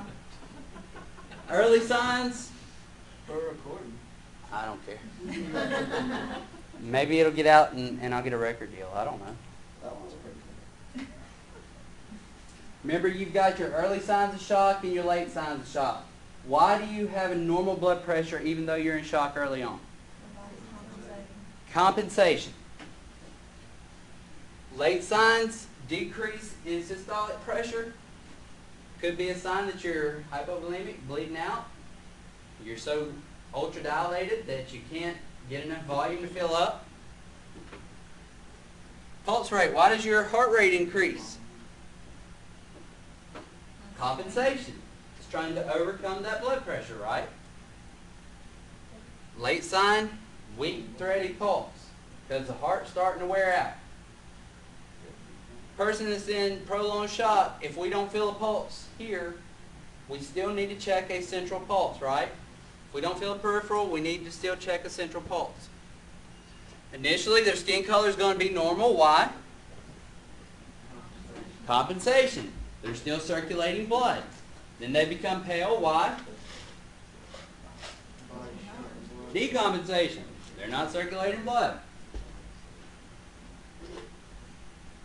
Cool and moist skin temp. So they're circulating blood, but they may not be circulating as much blood as normally would, right? And they're starting to become diaphoretic. And then they get cold because they're not circulating blood. They become anxious. Early signs is just a little anxiousness. Why? What? Altered mental status because of why? Not circulating blood to the noggin, right? Then coma because they're not getting. Then respirations, increased rate and increased death. Why? Compensation to help with circulation. And then they may still have an increased rate, but it's going to become more shallow as late signs.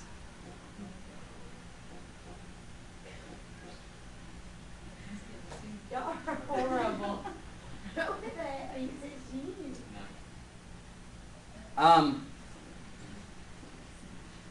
With your signs of shock, your mean arterial pressure is the amount of pressure that it takes to really perfuse the body, to perfuse the brain. The minimum is usually 60. But as it goes through, you have your early signs, your compensatory signs, your progressive signs, or your decompensated signs, then your irreversible signs. Once you get to the irreversible point, then you're kind of in trouble. All right. Y'all good to keep going, or y'all need a break? How long of a break do we get? 5 minutes. Keep going. Because I'm ready to get on through this. How many more do we have? 105. Hypoglycemia. Really? So with your endocrine system, your hypoglycemia, how are we going to treat hypoglycemia? One of 3 ways, right? Oral glucose, D50 through the IV, or glucagon, IM. What's your dosage of D50? 25 grams mixed in 50 milliliters, right? All right. What is your dosage of glucagon? 1 milligram. IM. Remember what hypoglycemia also often will mimic what?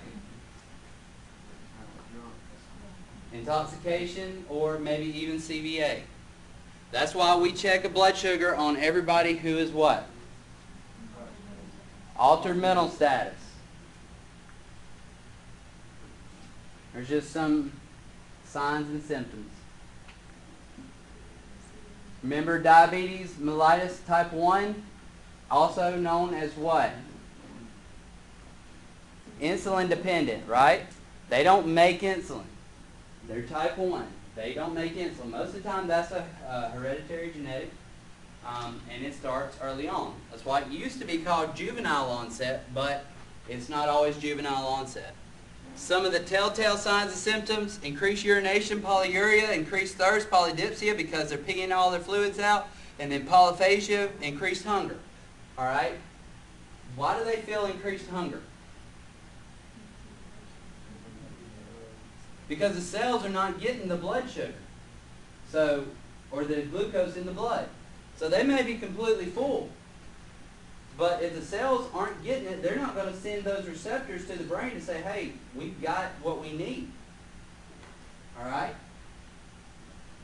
Type 2 is usually a direct result of a sedentary lifestyle. There are some people that do just develop type 2 diabetes, but most often it is with obesity, lack of exercise, and just not taking care of yourself. Now here's the problem with diabetes. You wear green slippers and Band-Aids and eat chocolate. That's right. That's right. Problem with diabetes is that it can be managed, and it may take a little work to manage it. But unmanaged diabetes can lead to renal failure, can put you on dialysis and make your kidneys just go kaput. All right? She looks like she did a good job. Most of the time, type 2 diabetics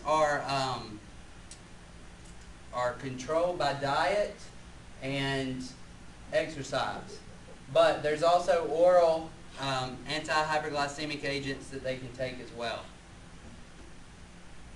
DKA, we've already talked about it a little bit. The cells, they don't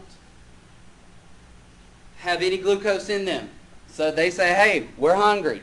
Let me get a hold of some of that fatty acid over there. Hey, fatty acid, let me eat you. I'm going to eat you. And then they're going to create what? Ketones. Hence the name ketoacidosis.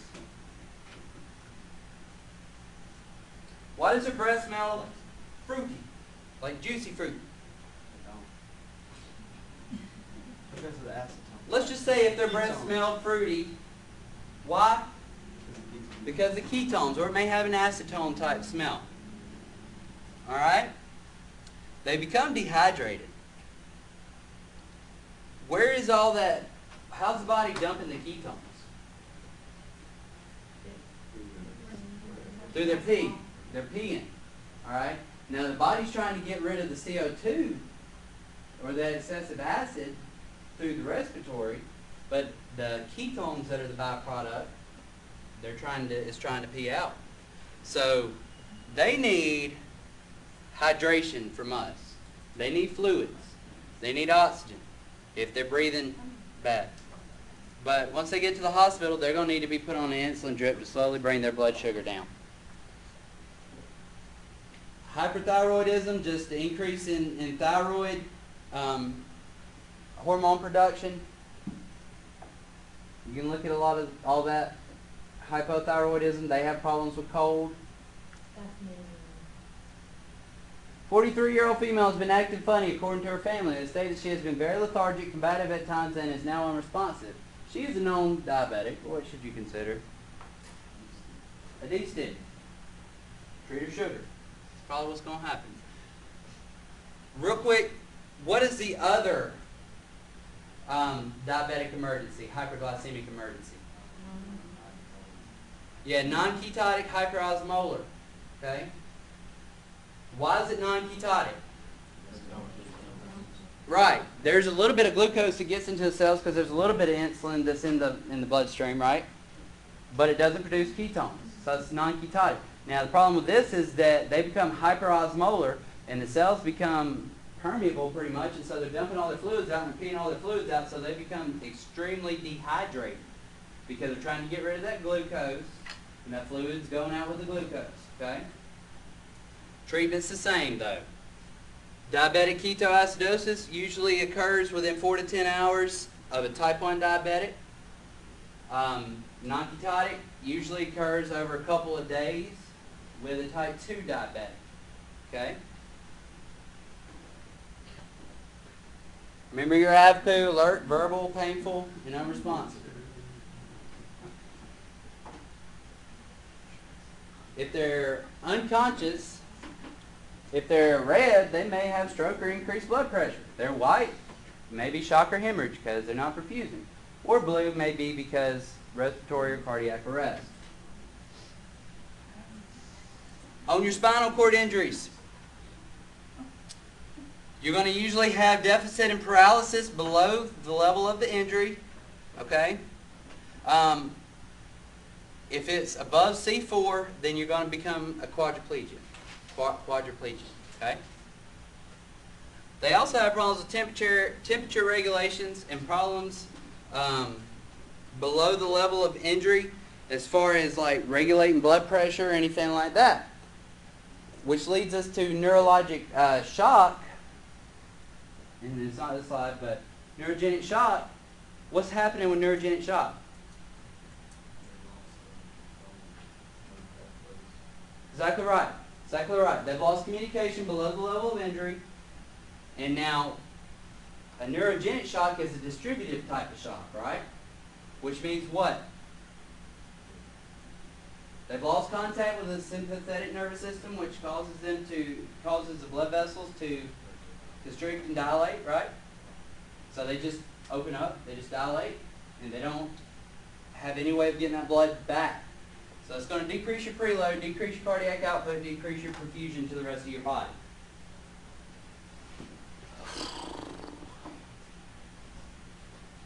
Warning signs after a head injury. So initially, they may have had a head injury and they may not be showing any signs and symptoms.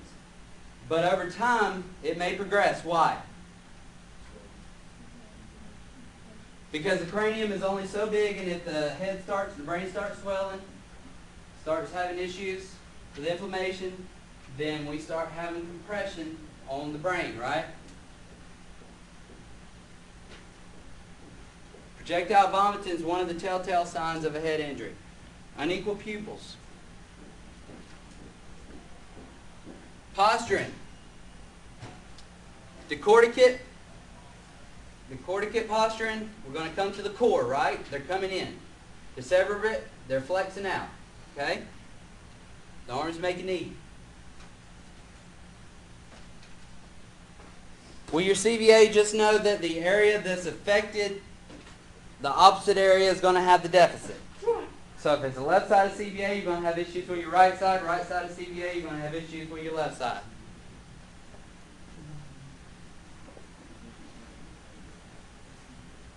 And vice versa.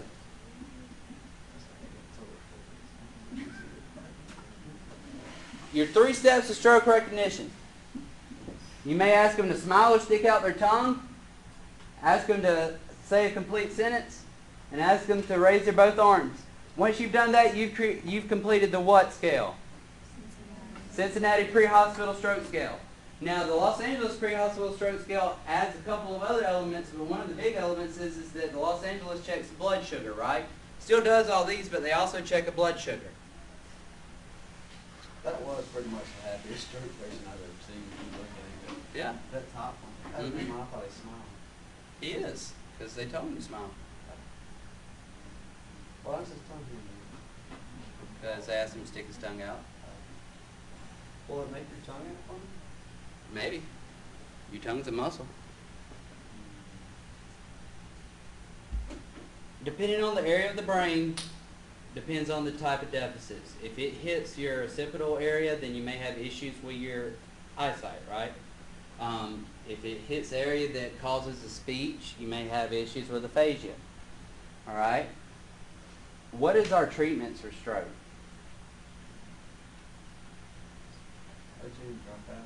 Get them to a stroke center, right? We may need to call the helicopter, because they may need to go to St. Francis or a stroke center, right? Just real quick, with increased intracranial pressure, what is that reflex called that the body has to overcome the increasing of intracranial pressure? Cushing's reflex, right? It makes the blood pressure go up in order to perfuse the brain better, right? What are the 3 signs of Cushing's reflex? Huh? Increased blood pressure, bradycardia, and irregular respirations. And that's what this is, your Cushing's triad. Now, it's different than shock, right? So that's how you can tell the difference in the two. Increased ICP, increased blood pressure, shock, decreased blood pressure. Decreased pulse, increased pulse. Decreased respirations, irregular respirations, increased respiration. Easy enough, right? Yes. All right. Your seizures, you've got your tonic-clonic. Your tonic-clonic are the ones that are usually followed by the postictal state. What's the tonic part?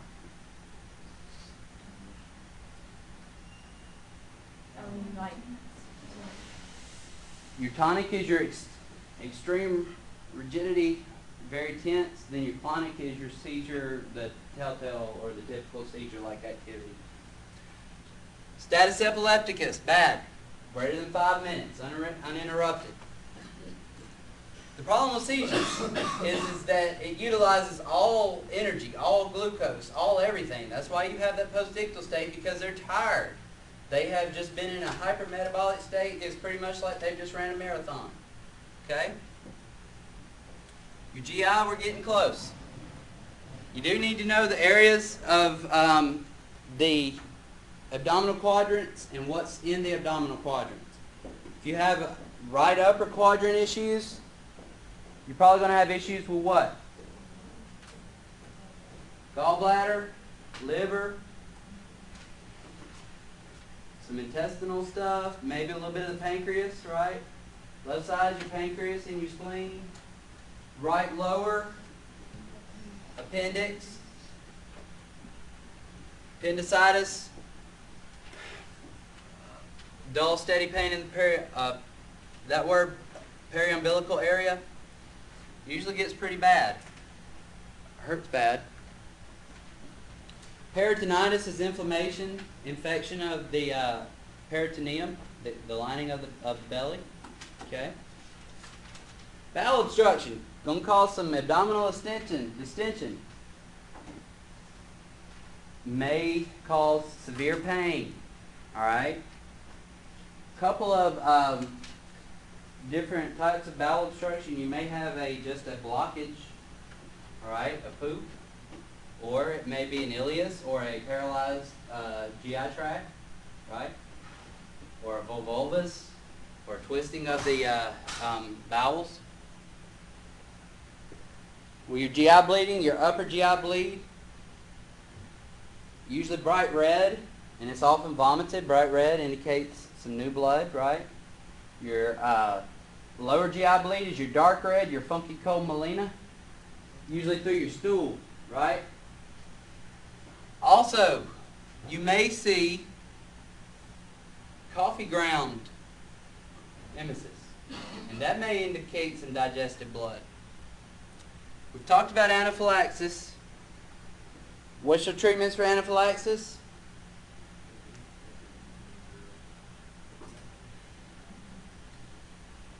Epinephrine is going to be your front line. Epinephrine. What's your dosage for epinephrine?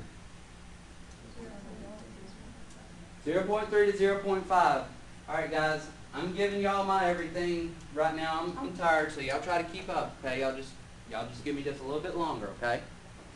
0.3 to 0.5. Right. Albuterol. If they are tight. All right. 2.5 milligrams. In a nebulizer. Benadryl. 25 to 50 milligrams, right?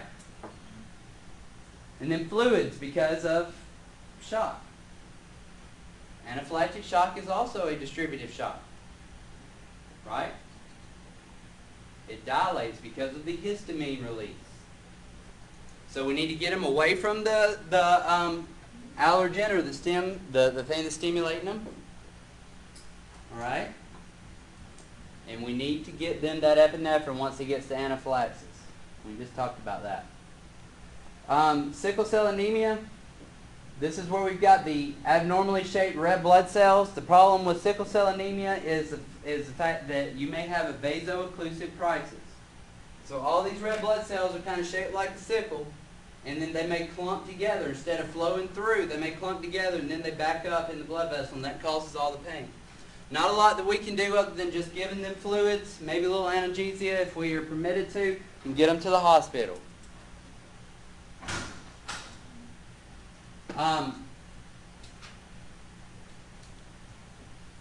When somebody's in shock, the kidneys play a big role.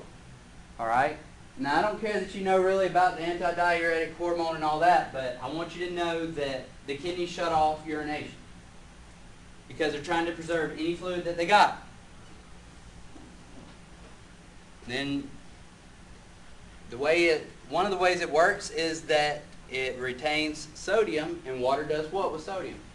Follows sodium. Somebody with chronic renal failure, they are going to need to be on dialysis, okay? They're going to have a kidney transplant. What we need to know about somebody with chronic renal failure is that they're probably going to have a dialysis graft or shunt, right? What do we not do? Anything in that arm, okay? What may we be called for that has to do with the shunt or the graft? Bleeding. That thing will bleed out quickly, okay? A lot of times with somebody with chronic renal failure, if they skip a day of dialysis, they will get very, very sick. And you might see a lot of pulmonary edema because they just got all that fluid back up. They become acidotic. They become toxic. They become sick. They can't skip a day. All right? What's the difference between acute renal failure and chronic renal failure? Acute renal failure is acute. Yeah, acute renal failure usually is caused by something else. Okay? Somebody may go into acute renal failure because of shock, or they may go into acute renal failure because of some other issue.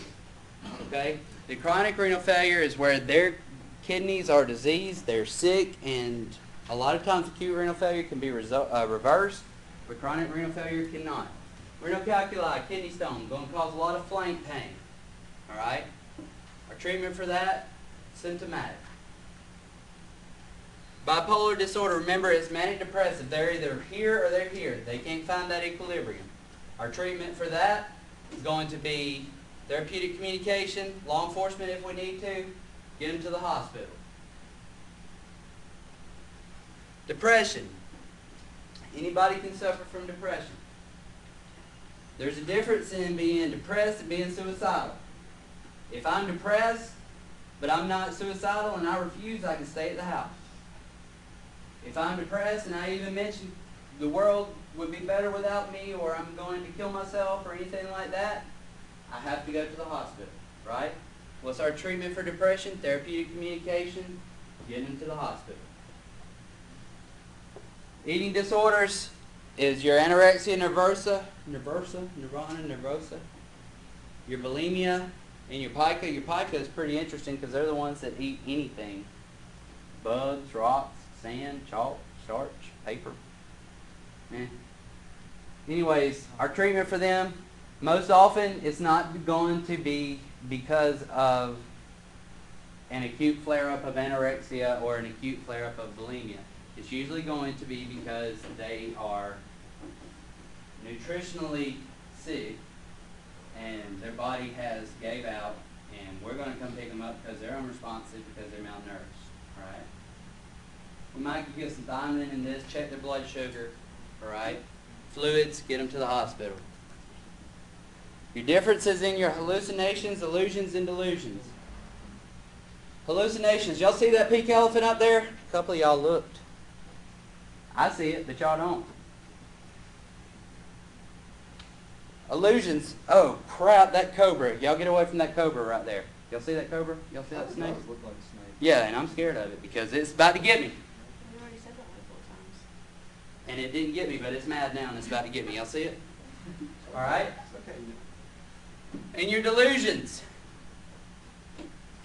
Ooh, I just had a really good joke, but I'm not going to do it. You just want the tape to do it. I was going to say every one of y'all are going to make 100 on the final. I'm being delusional. I'm the king of the planet. I'm delusional, right?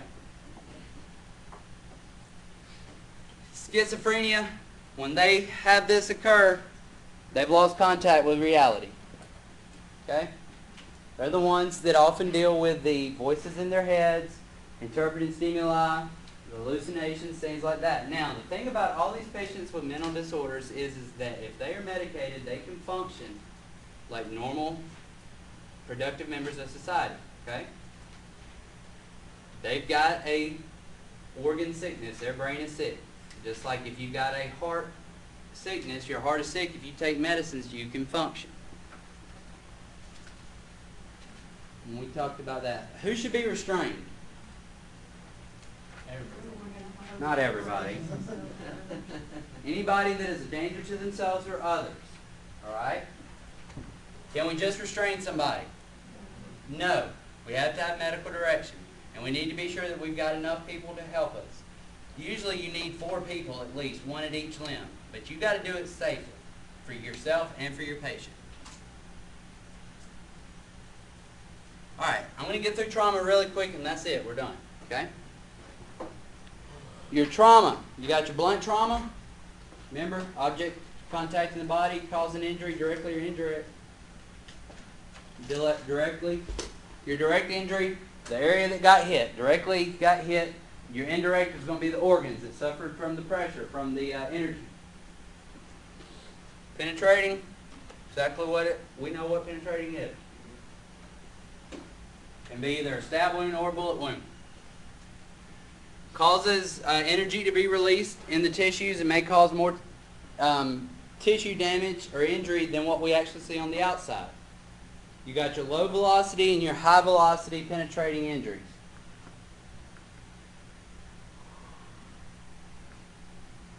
Deformities, contusions, abrasions, punctures, penetrations, burns, tenderness, laceration, and swelling. That pretty much sums up trauma, right? That's what we're looking for when we do our trauma assessment. There's your contusion. There's your hematoma. Remember, a hematoma is very similar to a contusion, except you've got blood that's accumulating under the layers of skin, which makes it goose egg out. All right? Got your crush injury to your hand. Another crush injury. There's your abrasion. There's your an avulsion or a degloving. That's an incomplete, right? There's your complete amputation. There's a couple other amputations. Looks like that foot just got ripped off. Looks like that hand got sawed in half. I don't know what happened to that arm, but it ain't pretty. You got a penetrating injury to the forearm. It's probably a medium velocity. A couple other penetrating injuries. Probably so. There's your laceration to the face. There's a couple of gunshot wounds. What's crazy about this is that they have no access to their airway, so they had to create, looks like a tracheostomy. Maybe so, maybe not. Superficial, first degree burn. There's your second degree or your partial thickness. There's a couple other third degree burns. A little bit of superficial mixed with some second degree. Remember, they do this escarotomy here, where they actually cut the skin because the tissue forms that eschar, that thick leathery. Now the problem with that is if you have a circumferential chest burn. Why? Because the chest can't ventilate, right? Remember your rules of nines. You'll see that, okay? You'll have to do that. In an adult patient, head and neck, each upper extremity, chest, abdomen, upper back, lower back, interior of each lower extremity, and the posterior of each lower extremity, each represent 9%. Body surface area. Then the genitalia represent 1%. I think that's crazy, by the way. I knew you'd have Just something 1%? to say. I mean, really, if you burn that thing, I'm hoping it's... All right, let's keep going. Let's keep going. What are your considerations for treatment in all burns? Not all burns. All burns. Sterile dressing. Sterile dressing. All right. Do we want it moist or dry? Dry. Okay? Let's see. We want to keep them from getting contaminated, right? Because if they got burned, they've lost their protection. Also, we want to give them fluids back because they're losing fluids, right?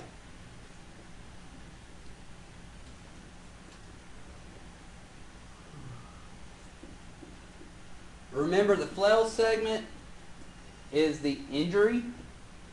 When you've got two or more ribs broken in two or more adjacent spaces, the paradoxical movement is the actual movement, okay?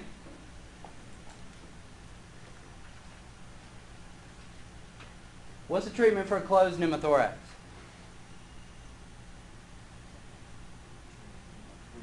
Transport supplemental oxygen. We may have to give them positive pressure ventilation. What's the treatment for an open pneumothorax for a sucking chest wound?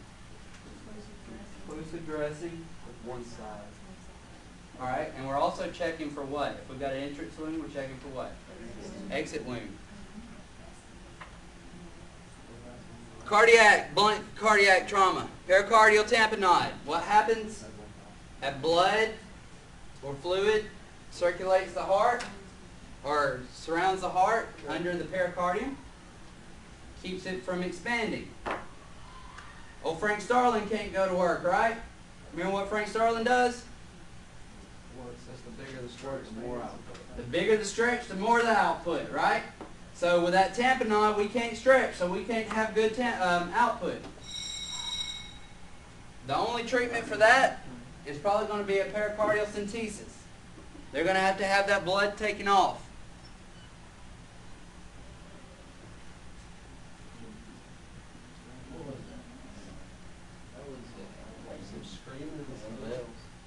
It's life-threatening. Beck's Triad.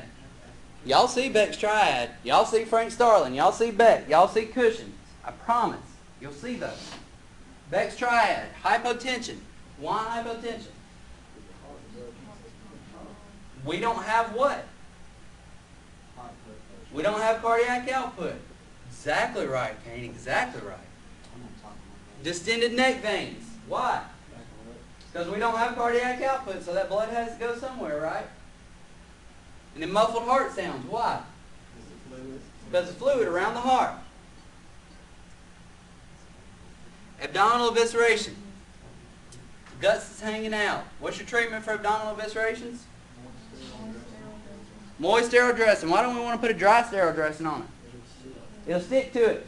Then we may create a scab when we try to pull it off. Or create bleeding when we try to pull it off. Do we try to stick it back in there? No. No. No. Your pregnancy terms. Gravida, prima gravida, multigravida, prima para, and multipara. The reason why I reminded you of this is because your test question may read, you've got a gravida 1, para 2 patient. Or something like that. You need to understand.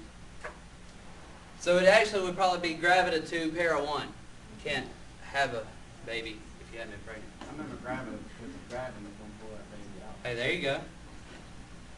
It's not going. Gravida is the total number of pregnancies regardless of the outcome. Did they have the baby or not? It doesn't matter. Prima or para is how many births they have given. That it doesn't mean live births, it just means how many actual vaginal births they have. Alright? Or also C-sections. Your OB complications, your preeclampsia, remember it's a hypertensive disorder, right? What's something that's in the urine with preeclampsia patients? Protein. Alright? What leads from preeclampsia to eclampsia? Seizures. How do they treat those seizures? Do y'all know? With magnesium. Mag sulfate. Abrupto placenta. What is that?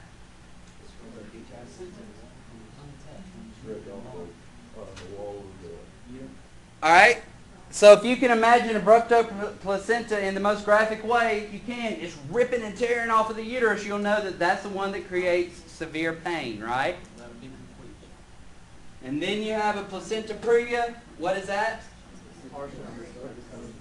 It partially includes the cervix or it completely includes the cervix, right? Both of those are emergencies. The way you tell preeclampsia is an increase in 30 millimeters of mercury in systolic pressure or 15 in diastolic across 2 readings at least 6 hours apart.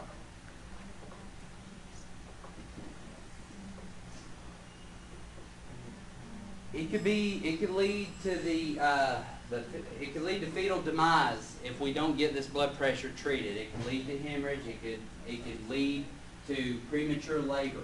Okay, that's why any mother that has high blood pressure, especially getting late into their pregnancy, if they've got high blood pressure, they're going to get put on bed rest. So when a placenta previa is detected, then they're going to probably do a C-section because the placenta is actually covering the hole where the baby comes out, or the cervix. Either way, we don't need to try to deliver this kid in the field because it can't be delivered. The telltale sign of placenta previa is bright red vaginal bleeding. We're going to need to put them in the left recumbent position. All right? Because we don't want a mother laying flat on her back. Why? Supine, hypotension, right? Establish IV access. Placental abruption. If this happens early in the pregnancy or before the baby can be viable, that baby's not going to make it. Remember your couple stages of labor. Your first stage is where you go from 0 to 10 centimeters. At the end of 10 centimeters, you go to the second stage as the expulsion stage. That's where the complete cervical dilation and delivery of the fetus. Third is the, right after the fetus comes out, then you've got the placenta. Then the fourth stage is the maternal homeostatic stabilization stage. We're trying to get the mom back to normal. Well, we're not, but the doctor is at the hospital, hopefully. All right? If delivery is imminent, what do? Prepare for delivery. You don't take the legs up, because that baby will find a way to come out. Promise. Well, I don't promise. I don't know for experience, but I'm pretty sure it will. All right? What are some signs of imminent delivery? Crowning is the #1 sign. If the mama tells you she's got to boo-boo and she can't stop, she's probably about to have that baby.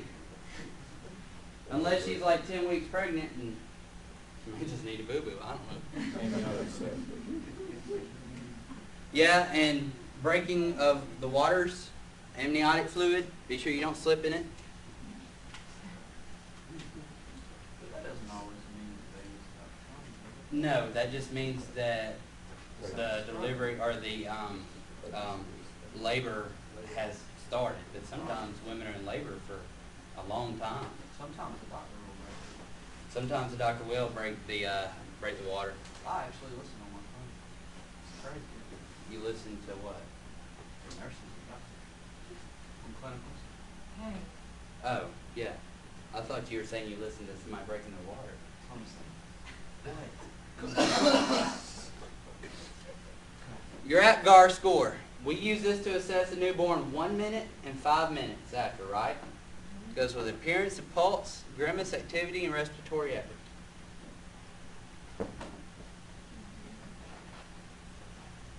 That's it. That's it. We're done. I would know how to do an APGAR scoring, okay? If they're born and heart rate below 60, they don't respond because a lot of times these kids, when they're born, they're going to need that tactile stimulation, right? They're going to need tactile stimulation to get them to start crying, and then they'll usually be okay. But if they don't respond, then we need to start compressions. Remember, hypoxia is the most common cause of bradycardia in newborns. Hypoxia is also the most common cause of cardiac arrest in children, right?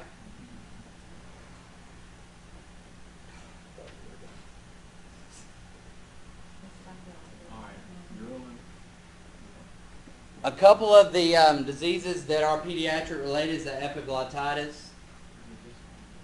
They'll need humidified oxygen. There's not a lot we can do. Go back and look at your pediatric development review. Remember, on the pediatric assessment, we're going to go on appearance. That's going to be a big thing on appearance when we do an assessment on a child, okay? Because a kid can't lie. If they're sick, they're going to look sick. If they can't breathe, they're going to look like they can't breathe. Y'all know how to do pediatric CPR? Go back and remember your pediatric vital signs.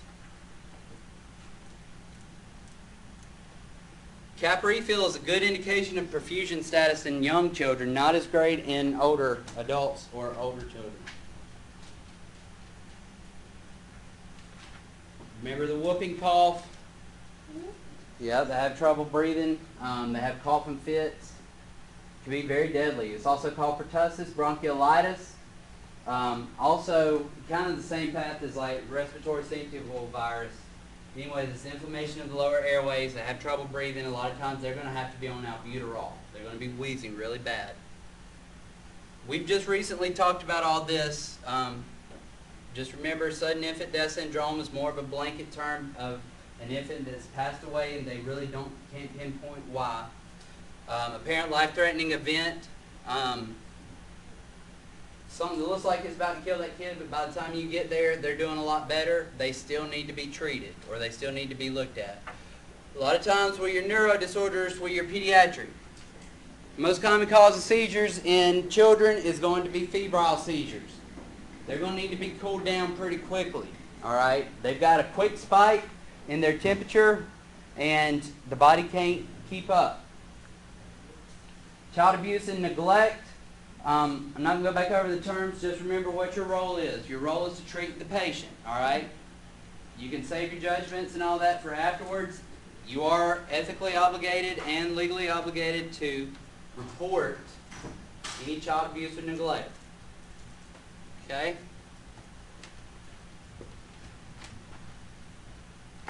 First priority is your child. Your pharmacology. This is the last one, last couple I know. Your pharmacology, remember, please remember your routes. Remember your drugs. You've got 18 drugs you need to know, okay? Remember them. Remember your drug math. Remember how to do that, okay? If you need help with it, come see me. All right? Last slide. Aspirin. Given for what? Chest pain. What's your dosage? 325. All right. 4 baby aspirin, which is probably going to be 81. We're going to give it before nitro. We've talked about the dosage of albuterol. It was 2.5 nebulized. 50% dextrose, 25 grams of dextrose. What's the kid dose? It's going to be D25 or 12.5 grams, right? Epinephrine 1 to 1,000. Remember, 1 to 1,000, not 1 to 10,000. We don't mess with 1 to 10,000. That's for paramedics and cardiac. That's cardiac stuff. That's right. Dosage. All right. Glucagon.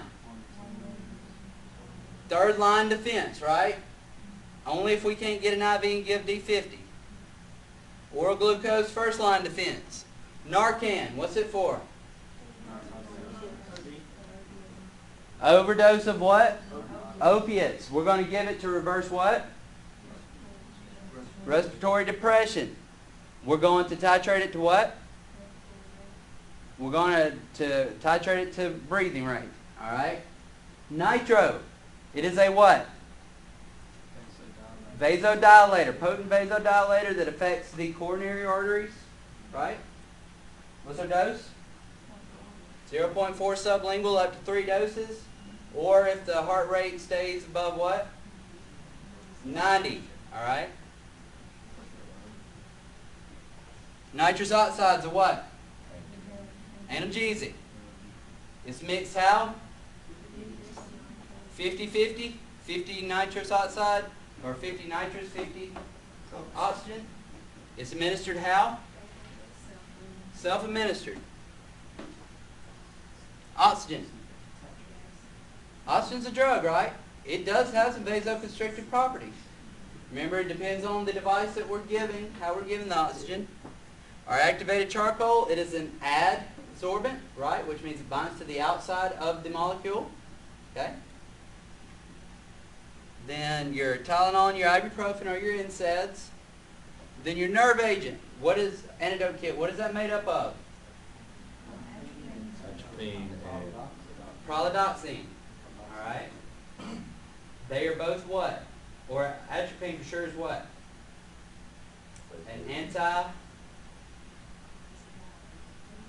anticholinergic. An anticholinergic. Remember, because organophosphates are going to stimulate the parasympathetic nervous system, which is going to cause a cholinergic response, and we're going to have sludge, salivation, lacrimation, urination, defecation, gastric distress, and emesis. do you give atropine for low heart rate? You do. You do. We don't do that for it, do we? Huh? We would not do that for low heart rate. Not us. No. All right. Some nurse. Did you say amiodarone was in? She was like, what are you gonna give? I was like, I ain't giving them anything. Amiodarone to paramedics. All right. So that was your review